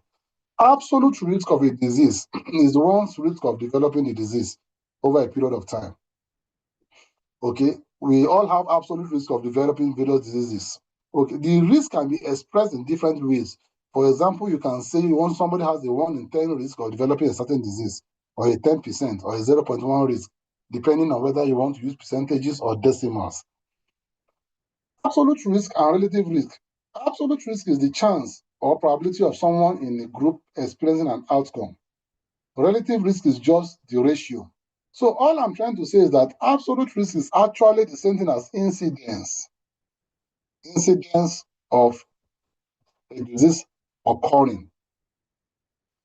Relative risk is a comparison of the incidence in the exposed divided by the incidence in the unexposed. Look at this example. 22,000 doctors, were randomly assigned to aspirin or placebo over 8 years. 22,000 doctors, were given aspirin or placebo over 8 years, and there was a study to observe. And if you look at that over 8 years, it shows that it's a prospective study. Okay, so the number of those who were taking aspirin are 11,037. Those who are taking placebo, 11,034. Out of those taking aspirin, 104 had heart attack, and those taking placebo, 189 had heart attack. These ones didn't have heart attack. So this is the total of heart attack among the population, and this is the total of those who do not have heart attack, and this is the total population of the study. It says what is the absolute risk of someone in the aspirin group having a heart attack and someone in the placebo group having a heart attack. So there are two questions here. So the absolute risk for aspirin group is 104 divided by 11,037, and that is 0.0094 for those who are taking aspirin. And for those taking placebo, it is 189 divided by the total population, and we have 0.0171. That's the absolute risk. Now, we can say what is the relative risk of developing a heart attack, among the aspirin group. It's just this value divided by this value. Let's continue. What is the relative risk, of someone in the aspirin group having a heart attack? And saying what is the relative risk in someone in the placebo group having a heart attack, just comparing with each other. So it's just going to be a flip side. This one is what I said in the previous slide, and the relative risk is 0.550. You can see that it's less than 1. So from here, we can even interpret that those who are taking aspirin, have about 45% protection in developing heart attack compared to those who are not taking, aspirin. And for the placebo, when we are looking at relative risk, you can see that it's greater than 1. That means about 82%, of heart attack. They have about 82% more risk, of developing heart attack compared to those who are taking aspirin. And I'm still looking at how far it is away from 1, 0.819. Converted to percentage is close to 82%. Okay, so relative risk less than 1 or greater than 1 means it can be causal. Equal to 1, there's no association. Less than 1, it means that it's a bit protective, like I've said earlier on. And that's what give me the interpretation I give you for this slide. So what does it mean? For the first one about those who relative risk for those who use aspirin, I said it's like 45% less risk of developing heart attack. And for those that are using placebo, they have about 82% more risk of having a heart attack, compared to those who use aspirin. So it is desirable to have relative risk which are greater than 1, as it is easier to interpret them and to let us know what they mean. For epidemiological perspective, like I said, absolute risk is just the same as incidence. In other words, relative risk is ratio of 2 incidences, and prevalence is the proportion of the population that has a certain condition. So for you to have relative risk, your study must be a prospective study, must be a follow-up study. For Cohen's-Kappa, it also has its own calculation. I'm not going to go through that. I'm just going to explain what it is, and then we'll try and look at our, SPSS to just look at some sample analysis. Cohen's-Kappa is also a measure of association for nominal data. Are you seeing that word there? Nominal data. It's also referred to as Cohen's General Index of Agreement, and it was developed originally to assess the degree of agreement between 2 judges. I'm sure you have heard about inter-examiner reliability and intra-examiner reliability. These are the kind of analysis used to assess that. So it's a statistic that is used to measure inter-rater reliability for qualitative terms, and it is very robust because it takes into account the possibility of agreement occurring by chance. That is one advantage of Cohen's-Kappa. This is the formula for Cohen's-Kappa. It also has its own manual calculation, but we are not going to go through that. And when you do a Cohen's-Kappa, you have a value between 0 and 1. If it is 0, that means there's no agreement between A and B. So 0.1 to 0.2, slight agreement, 0.2 to 0.4, fair agreement, 0.4 to 0.6, moderate, 0.6 to 0.8, substantial agreement, 0.8 to 0.99, near perfect agreement.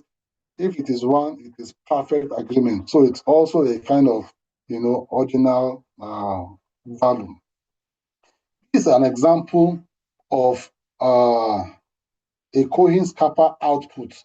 All I'm just going to show you here is the value of the Cohen's-Kappa, the p-value, and the confidence interval. If you run a Cohen's-Kappa in SPSS, this is something like what you will get. And there are 77 observations or valid cases. So like we said, this is 0.65. We can look at our interpretation to show that there is substantive agreement between maybe examiner 1 and examiner 2. Most of these Cohen's-Kappa are used, like you want to do a study as an investigator and you are like co-opting or recruiting people to help you conduct the study. You need to check the inter-examiner reliability. And we normally want anything from 70% and above to show that there's substantive agreement between the two of you, such that whatever you find and whatever your co-investigators find will be something that we can rely on. That is basically what Cohen's kappa is for. So it's used for pilot study, and training and calibrating research assistants. I always advocate for that among researchers, and checking the reliability of the research instruments, intra-examiner reliability, inter-examiner reliability. For the intra-examiner, let me explain that, this is how it works. You want to assess your own assessment itself, if you are valid or you are making too many mistakes. So maybe let's say there are 20 participants in a pilot study. You want to check your own assessment. And for the first person, you assess the person in a questionnaire, and then you go on, and maybe after the fifth person, this first person comes again, and you reassess that first person. And you do that like for 4 participants among the 20. So for the 4 participants among the 20, you have the pre, and then you have the post. Will I use that word? Okay, let me say pre and post for 1, 2, 3, 4. You have their values. You can enter the values of those questionnaires, or you can input the questionnaires. So there's like 1A, there's 1, and then there's 1B. There's 2A, and then there's 2B. There's 3A, 3B. So you now check your assessment or your measurement or your recording. In the first set, you assess it with your recording in the second set for the same particular maybe candidate or research participant, to see if there's an agreement with what you wrote in the first and second assessment. That is the intra-examiner. However, for the inter-examiner, maybe I assess the first participant and my research assistant assesses the same participant again, and we check the assessment between the two of us, to see if there's an agreement or disagreement. It's more like a t-test. If you look at that explanation, it's more like a t-test, but it's just to check if there's a kind of agreement in our findings for us to claim that the study is valid. It's a reliability test, okay? So that is for regression and what's it called? And contingency table analysis. Like I said earlier on, we couldn't go through the other because there are plenty. Specificity, sensitivity, positive predictive value, negative predictive value. But I just want to run some sample analysis in SPSS. I must also say this, that I am not an SPSS expert. I just have some basic, skills that is sufficient for the kind of analysis I do. So this is just a sample data that I have. The age is continuous. I have gender, which is binary. I have basic metabolic index. I have for like 2 levels, maybe before and after. That will be useful when we are doing our PRT test. I have a lipid level, which is continuous. I have stroke here, which is nominal. It is either the person has stroke, yes or no. I have hypertension, and interestingly here, I have coded my hypertension as binary also. It's either there's hypertension or there's none. I have educational level, which is ordinal, and I have income per day, which is also continuous. And these are some of the questions we'll be looking at. We'll try and organize the variables, those that are categorical to tables and charts, pie charts, bar charts. We summarize them also, those that are continuous, measures of central tendencies, mean, median, mode, minimum value, maximum value, range, variance, standard deviation. You remember all that. We see if we can plot like 1 or 2 box plots. And then for the correlation, we will look at relationship between age and BMI. They are both continuous variable. We also look at relationship between age and income per day. They are both continuous variable. We'll try and also plot the scatter plot or scatter gram to see the scatter plot. For the chi-square, for categorical, we'll check relationship between educational level and hypertension. We'll also check relationship between stroke and hypertension. I've written down these questions on a piece of paper so that when I leave this slide to share the SPSS, I wouldn't have to be coming back to the slide.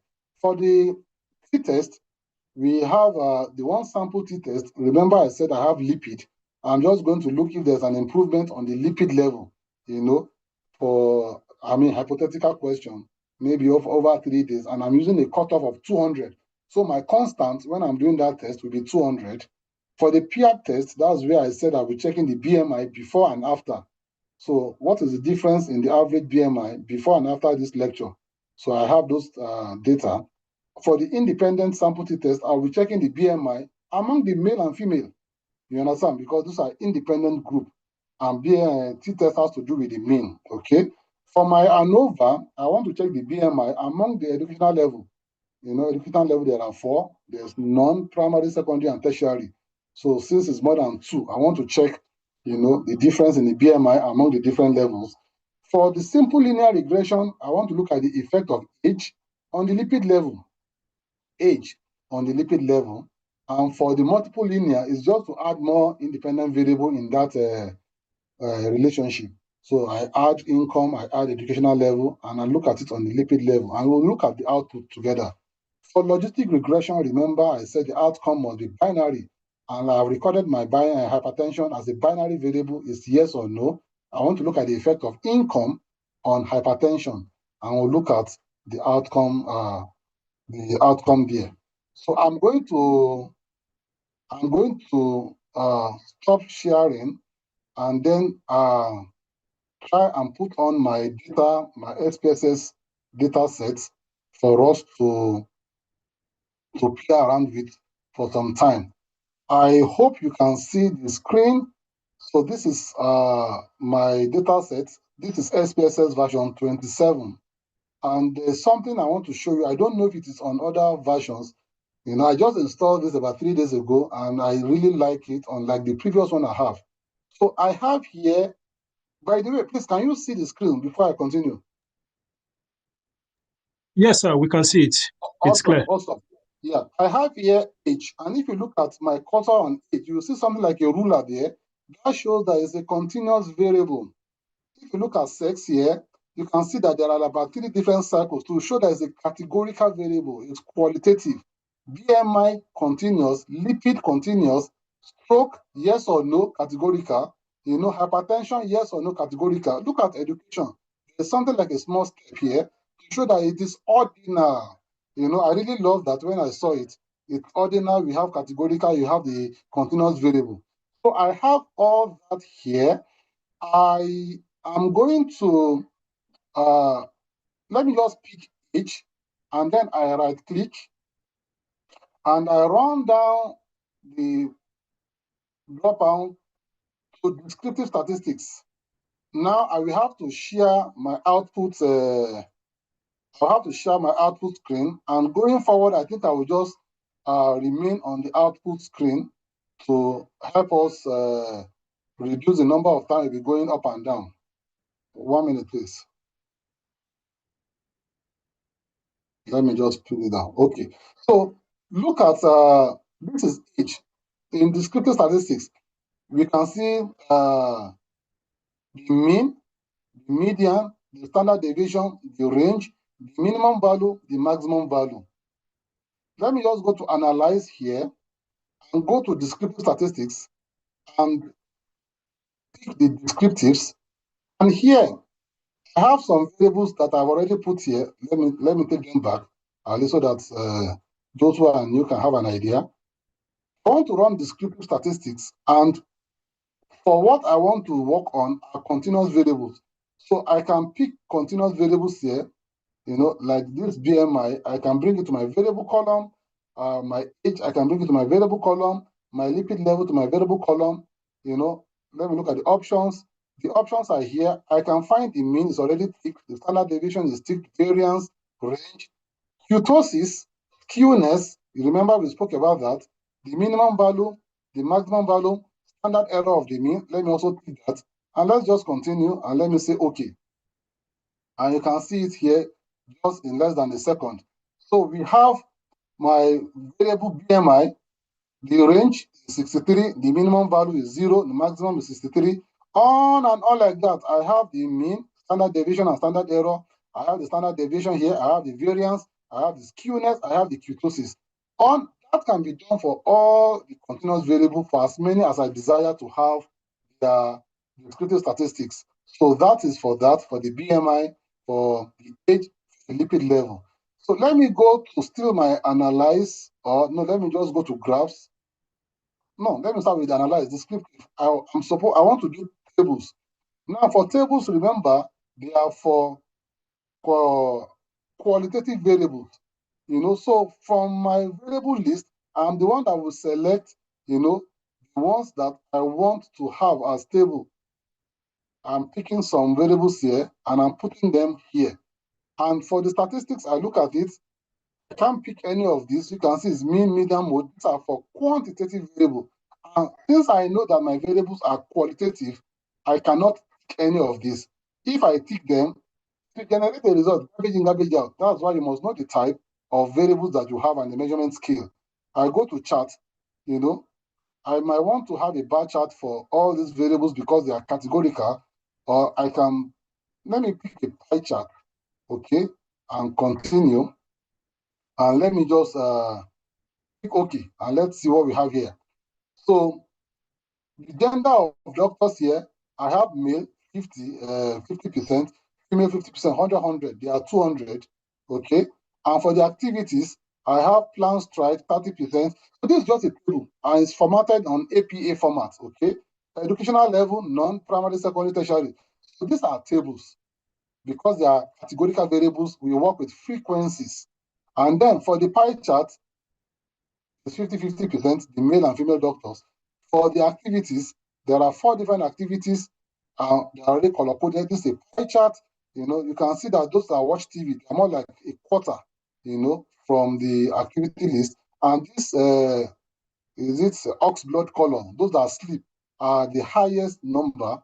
And then for educational level, you can see that they are fairly equal in sizes. That is for categorical variables. I'm going to try and, because we spoke about it, I'm going to try and plot a box plot, for us to see how that is done also. I go to box plot, from graph to box plot, and I'm going to do a simple box plot, and I will define that. Let me show you how I got here. So the variable I want to check is actually the age of my participant. That's my variable. But I want them plotted by different categories. And I'm going to plot them maybe using the educational level as the category. And then I just click OK. This is just the case summary to tell me the number of people that have per educational level. And as you can see here, I have the box plot. The upper level, the lower level, the median, the 75 percentile, the 25 percentile. And one good thing I would like to do here, is to try and maybe give this box plot different colors, so that you can see how you can beautify it. 1 minute. This is my first time using what's it called? The 27.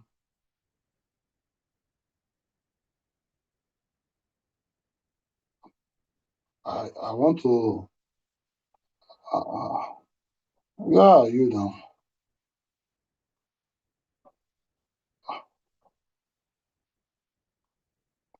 I'm supposed to highlight it to be able to, yes. So I'm going to give secondary this color. I'm going to give a primary, maybe a green color.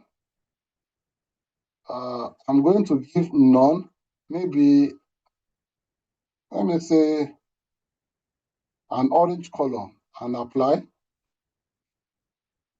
so that, okay, awesome.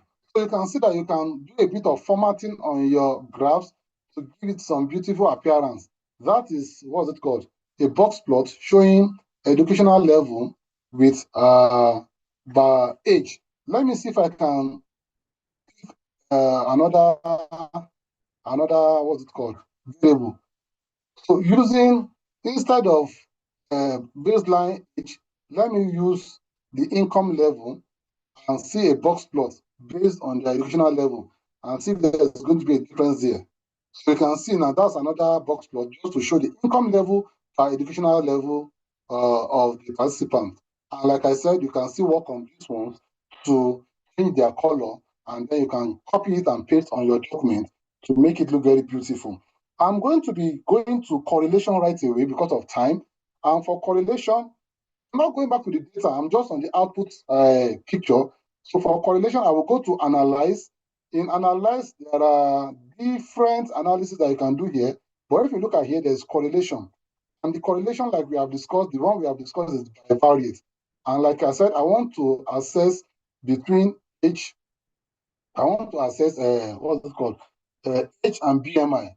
So I have the variables I want to assess. I pick it to my variable, that is H. Let me do a correlation between BMI and lipid, just for an example. It doesn't matter, it can be anything. And you can see here for the coefficient, since I know the type I'm doing, it's Pearson. But if my variables were ordinal, then I will be doing a Spearman correlation. Remember, we spoke about that, rank ordered correlation. And then I click OK. And then you can see the correlation output here. And remember, our p-value here is 0.257. Sorry, our present correlation is 0.257. P-value is less than 0.001. That's very significant. And the total number of the observation is 180. So from what we have here, you can see that it's positive, but it is not very strong, moderate or weak positive. If you recall what we did with our R, is weak positive, but it is significant. Okay, let me see if I can do a graph for, what's it called?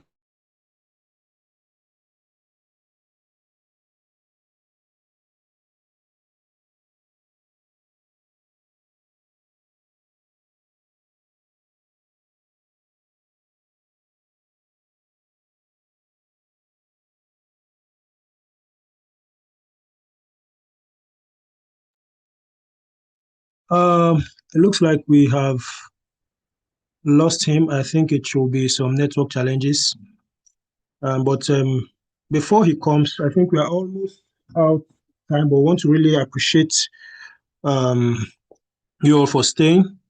We've had a very long session on contingency table analysis, and we've also looked through regressions. It has been a roller coaster. We've learned on the different types of regressions. We've learned on how the types from the simple linear regression up to the multiple linear regression. Then we also learned about, we did something a little about the logistic regression at when we have binary outcome. And we also saw that there are different types of logistic regressions, which could be binary when it's just a dichotomous outcome, which could be the multinomial logistic regression or the ordinal logistic regression.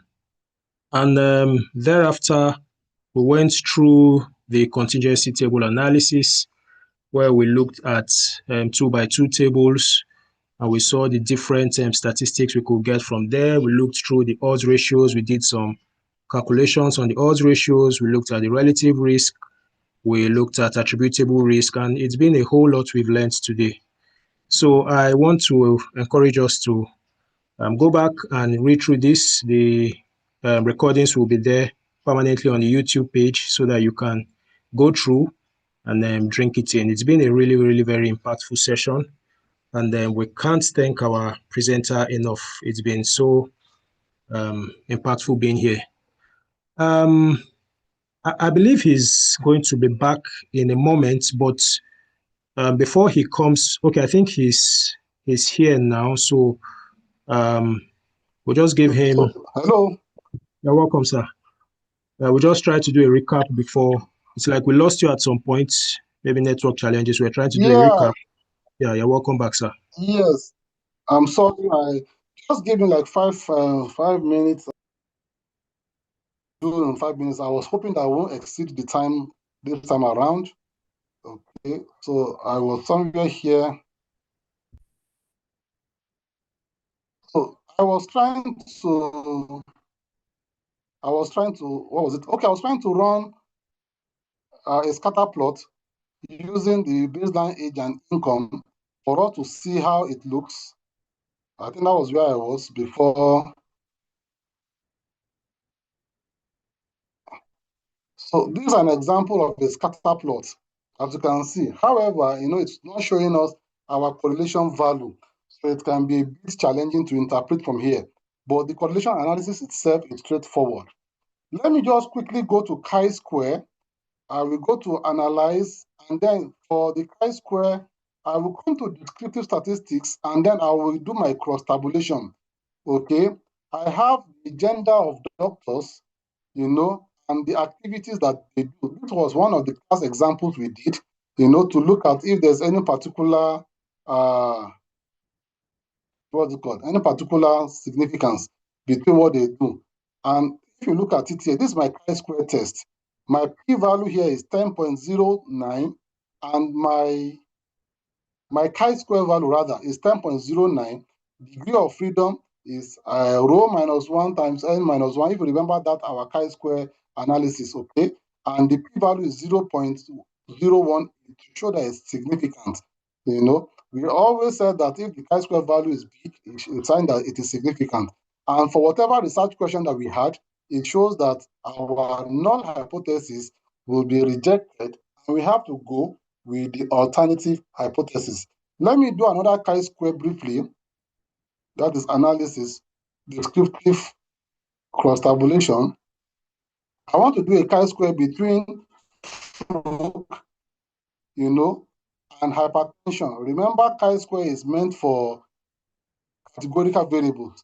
And then I do that, and you can see our chi-square test here. Our chi-square value is 16.722, and our p-value is less than 0.001. And that shows that there's actually a significant relationship between stroke and hypertension. I will just go to t-test and try something. So for t-test, you go to compare means. And if you come to this area, you can see there are different types. One sample t-test, independent sample t-test. Pierre said something about the lipid level and 200. So the lipid level was initially here. I brought it to my test variable, and then the value here was 0 before. I was the one that put 200. So this is how it comes. I will now put the value that I want to work with as the constant, and I run my test. And you can see it started by giving me the number of observations, the mean, the standard deviation, standard error of the mean. And this is actually the test I'm interested in. I have my degree of freedom, 180 minus 1. That's how I got 179. The p-value is very significant. The mean difference is actually the difference between my own mean for my population with the value, with the constant that I chose. That's 228.28 minus 200. That's how I got this. And then I have my confidence interval to show that it is significant. That is how to run a one sample t-test. You are the one that will pick your test value. I'm going to try and see the paired sample t-test. I said something about, comparing the, the baseline BMI before and after in the class. So it comes with an opening like this when you are running a paired t-test. You are the one that will insert the variables before. So the before is the BMI one, which is this one. I put it there. The second BMI is the one after second BMI. I put it there. Now you can see that there's a number 2 here. In case I have other variables I am checking that I've already gotten as my data, I can run them as number 2, number 3, number 4, depending on how many I want to run simultaneously. So I have my baseline BMI, I have my second BMI after, and I want to run the analysis to see what I have. And you can see it here. This is the sample statistics for before and after. And this is my correlation, minus 0.40, very weak negative. And this is my paired sample t-test. The main difference is this 2.25.15 minus 27. That's how I got minus 2.30. Standard deviation, my confidence interval, they are both negative to show that it's significant. My t-value and my p-value. That's my paired sample t-test. And I can report that. I've shown us how to report it, in text. And then I'm going to do the independent sample t-test, to assess the BMI between male and female, because there are two different, There are two different groups, so it cannot be a paired sample. So what am I trying to assess is the BMI. I put it to my test variable, and you can see here it's asking me for the grouping variable. Here, the grouping variable I have, it's maybe I can say sex, or I can even use hypertension. Maybe I should even use hypertension because my hypertension is also binary, So for those who have hypertension and those who don't have hypertension, and I want to see their baseline BMI. Where is the hypertension again? Okay, had hypertension, awesome. So I define the group. This is the group that was used in coding. Those with hypertension is 1, those without is 2. So I just continue and I check for my, what is it called?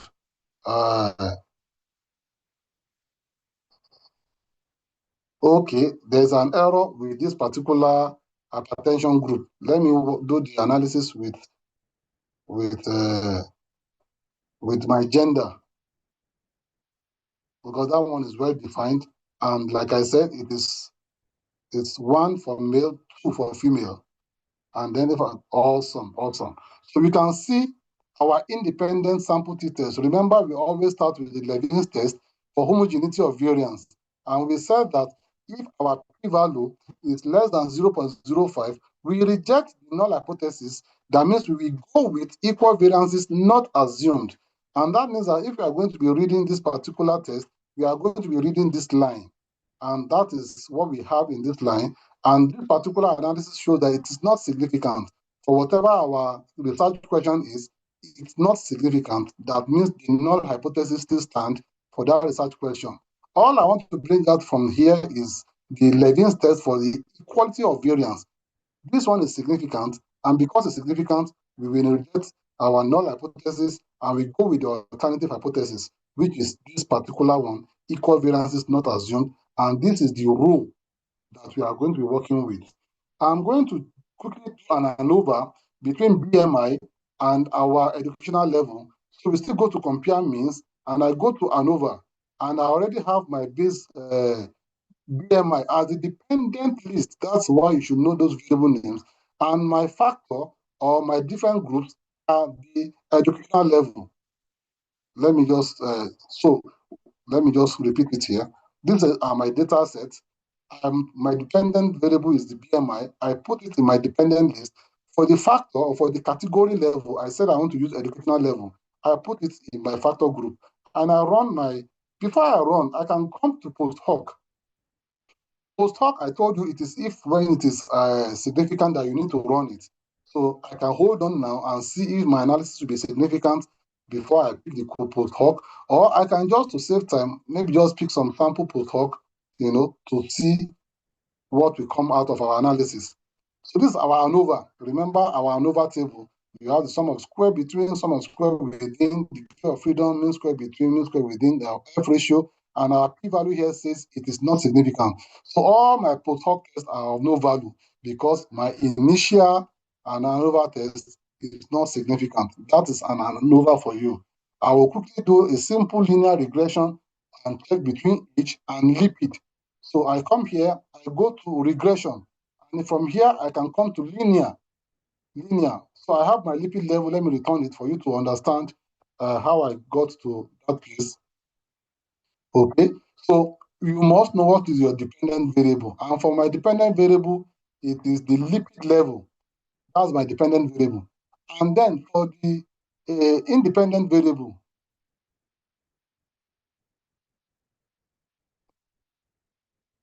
selection variable, I said H. I thought I said H, yes.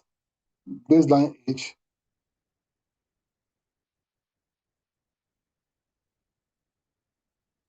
That's my independent variable.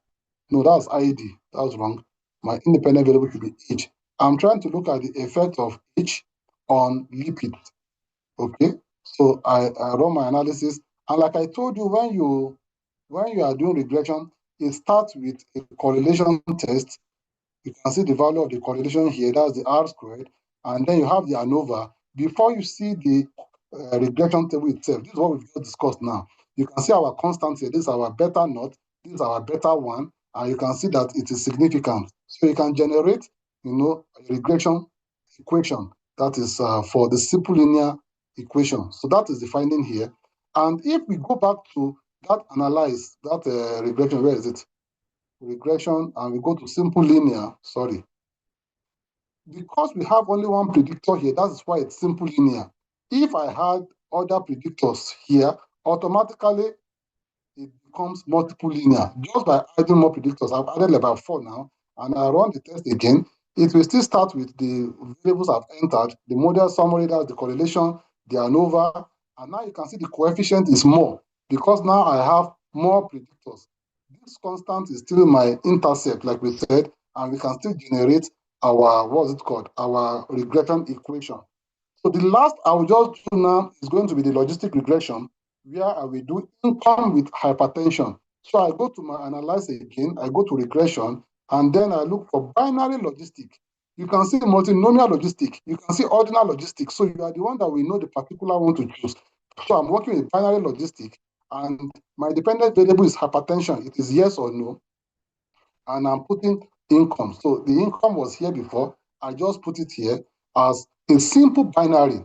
And then I run my analysis, and you can see my, where is it?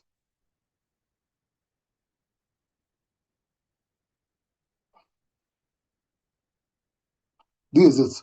So variables in the equation, you can see the constant here is our intercept, like we said, and this minus 0.003 is the gradient for income. And like we said, we work with odds ratio. This one is 0.9997. It's just like 1. That means that there is no effect of income on our outcome. That is the hypertension. Income on hypertension, the odds ratio is 1. It doesn't have any value. And you can see that the word statistic is also like just 2. It's not significant. And that's why the p-value is not much. I will just try one last modification by adding more values. Where is it? By adding more variables. Let me add more variables to make it multiple binary. Let me add stroke. Okay, and then let's run and see. Now you can see here,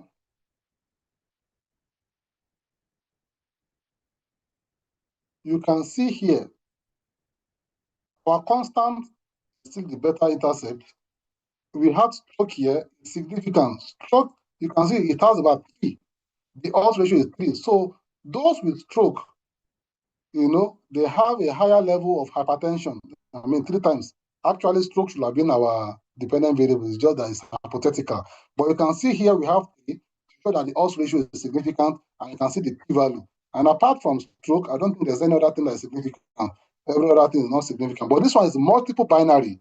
The initial one we did was single binary because it has only one predictor. Now it has 4 predictors. I think that was that. I've taken most of our time. I'm so sorry, but I just wanted us to run through it. It's just a sample of what we should be able to see in quantitative data analysis. Dr. Sanhon, over to you. Oh, how can we thank you? Thank you so much. We wish we had all the time. We could have continued on and on and on and on. This has been really very informative. It has been really impactful. All of the emojis you can see from the participants, all appreciating you for giving us of yourself, giving us of your time to do this. We really appreciate you, sir, for this sacrifice you have done for us. We are extremely very grateful to you. Thank you so much. And thank you to our beloved audience for staying with us. Statistics is something you can do on and on and on. And then for us to keep for over 2 hours for we've been here, both here and on the YouTube page, it shows that people are really very interested in this, and there's a whole lot to learn. So at this point, we will not, because we've gone past the hour, we will not be taking questions. I see there's really not much questions on the page. So just any questions on this, you can feel free to just drop them on. For those of us on the WhatsApp platform, you can drop them there, and we'll do our best to address them as we can. So at this point, I'd like to just invite our main organizers to just give us a brief close vote of thanks, and then we'll call it a session. I'd like to invite Dr. Kudus. Yeah, thank you very much, Dr. Sam, for the beautiful hosting of this training, and more importantly, Dr. Taiwo Ni, for the great sessions we had over the last 4 weeks. I'm sure, as you can see from the responses, it has been well received. We keep learning and learning all through your sessions. We can't thank you enough for what you've done for us. We really appreciate it, despite your tight schedule. Let me just mention too that Prof usually have to move away from his residence in order to be able to make this presentation. He makes a lot of sacrifice to be able to make this presentation. I really appreciate you for that. Thank you very much. Just to add that our qualitative training will start next week. Thanks and over. Thank you, Dr. Kudu. Let me just add to that directly. Thank you, sir. Thank you, Professor of Biostatistics, Medical Biostatistics. We can't thank you enough for the sacrifices. All we can continue to do is pray and thank you. I think for me, my own final words is to encourage everybody. A number of us has dropped off. I assume they dropped off after Professor Taiwo dropped off. But the rest of us here, it's time to pay forward. Everybody has sacrificed. There's nobody that hasn't sacrificed to be here. We all learned something by being here anyway. But this is your own time to pay forward. Please pay it forward. Train others, share materials. It's just one person to ignite a whole village. You have all the materials. You have the YouTubes. So the people that can't make it, send the YouTubes to them. Organize one session revision. Call anybody and say, look, if you have questions, let's meet at the end of March and bring somebody. Just pay it forward. The better we are in this community, the stronger we are in the public space. That is all this is about. Thank you once again, Professor Taiwo. Don't worry, I know there's a university somewhere waiting for you to give you your long overdue professorship title. God bless you, sir. God bless you. Thank you so much. Have a wonderful day, everybody. And over to you, Dr. Osahu. Thank you very much, Ma. Thank you very much, Ma. Thank you, everyone. I also want to especially thank our IT team for being here throughout all of the 4 weeks. Faridat, Toby, and the team, thank you so much for helping us do this. And for everyone, we are particularly grateful to you for staying through with us. We wish you a very good day. Enjoy the rest of your day. Bye, everyone.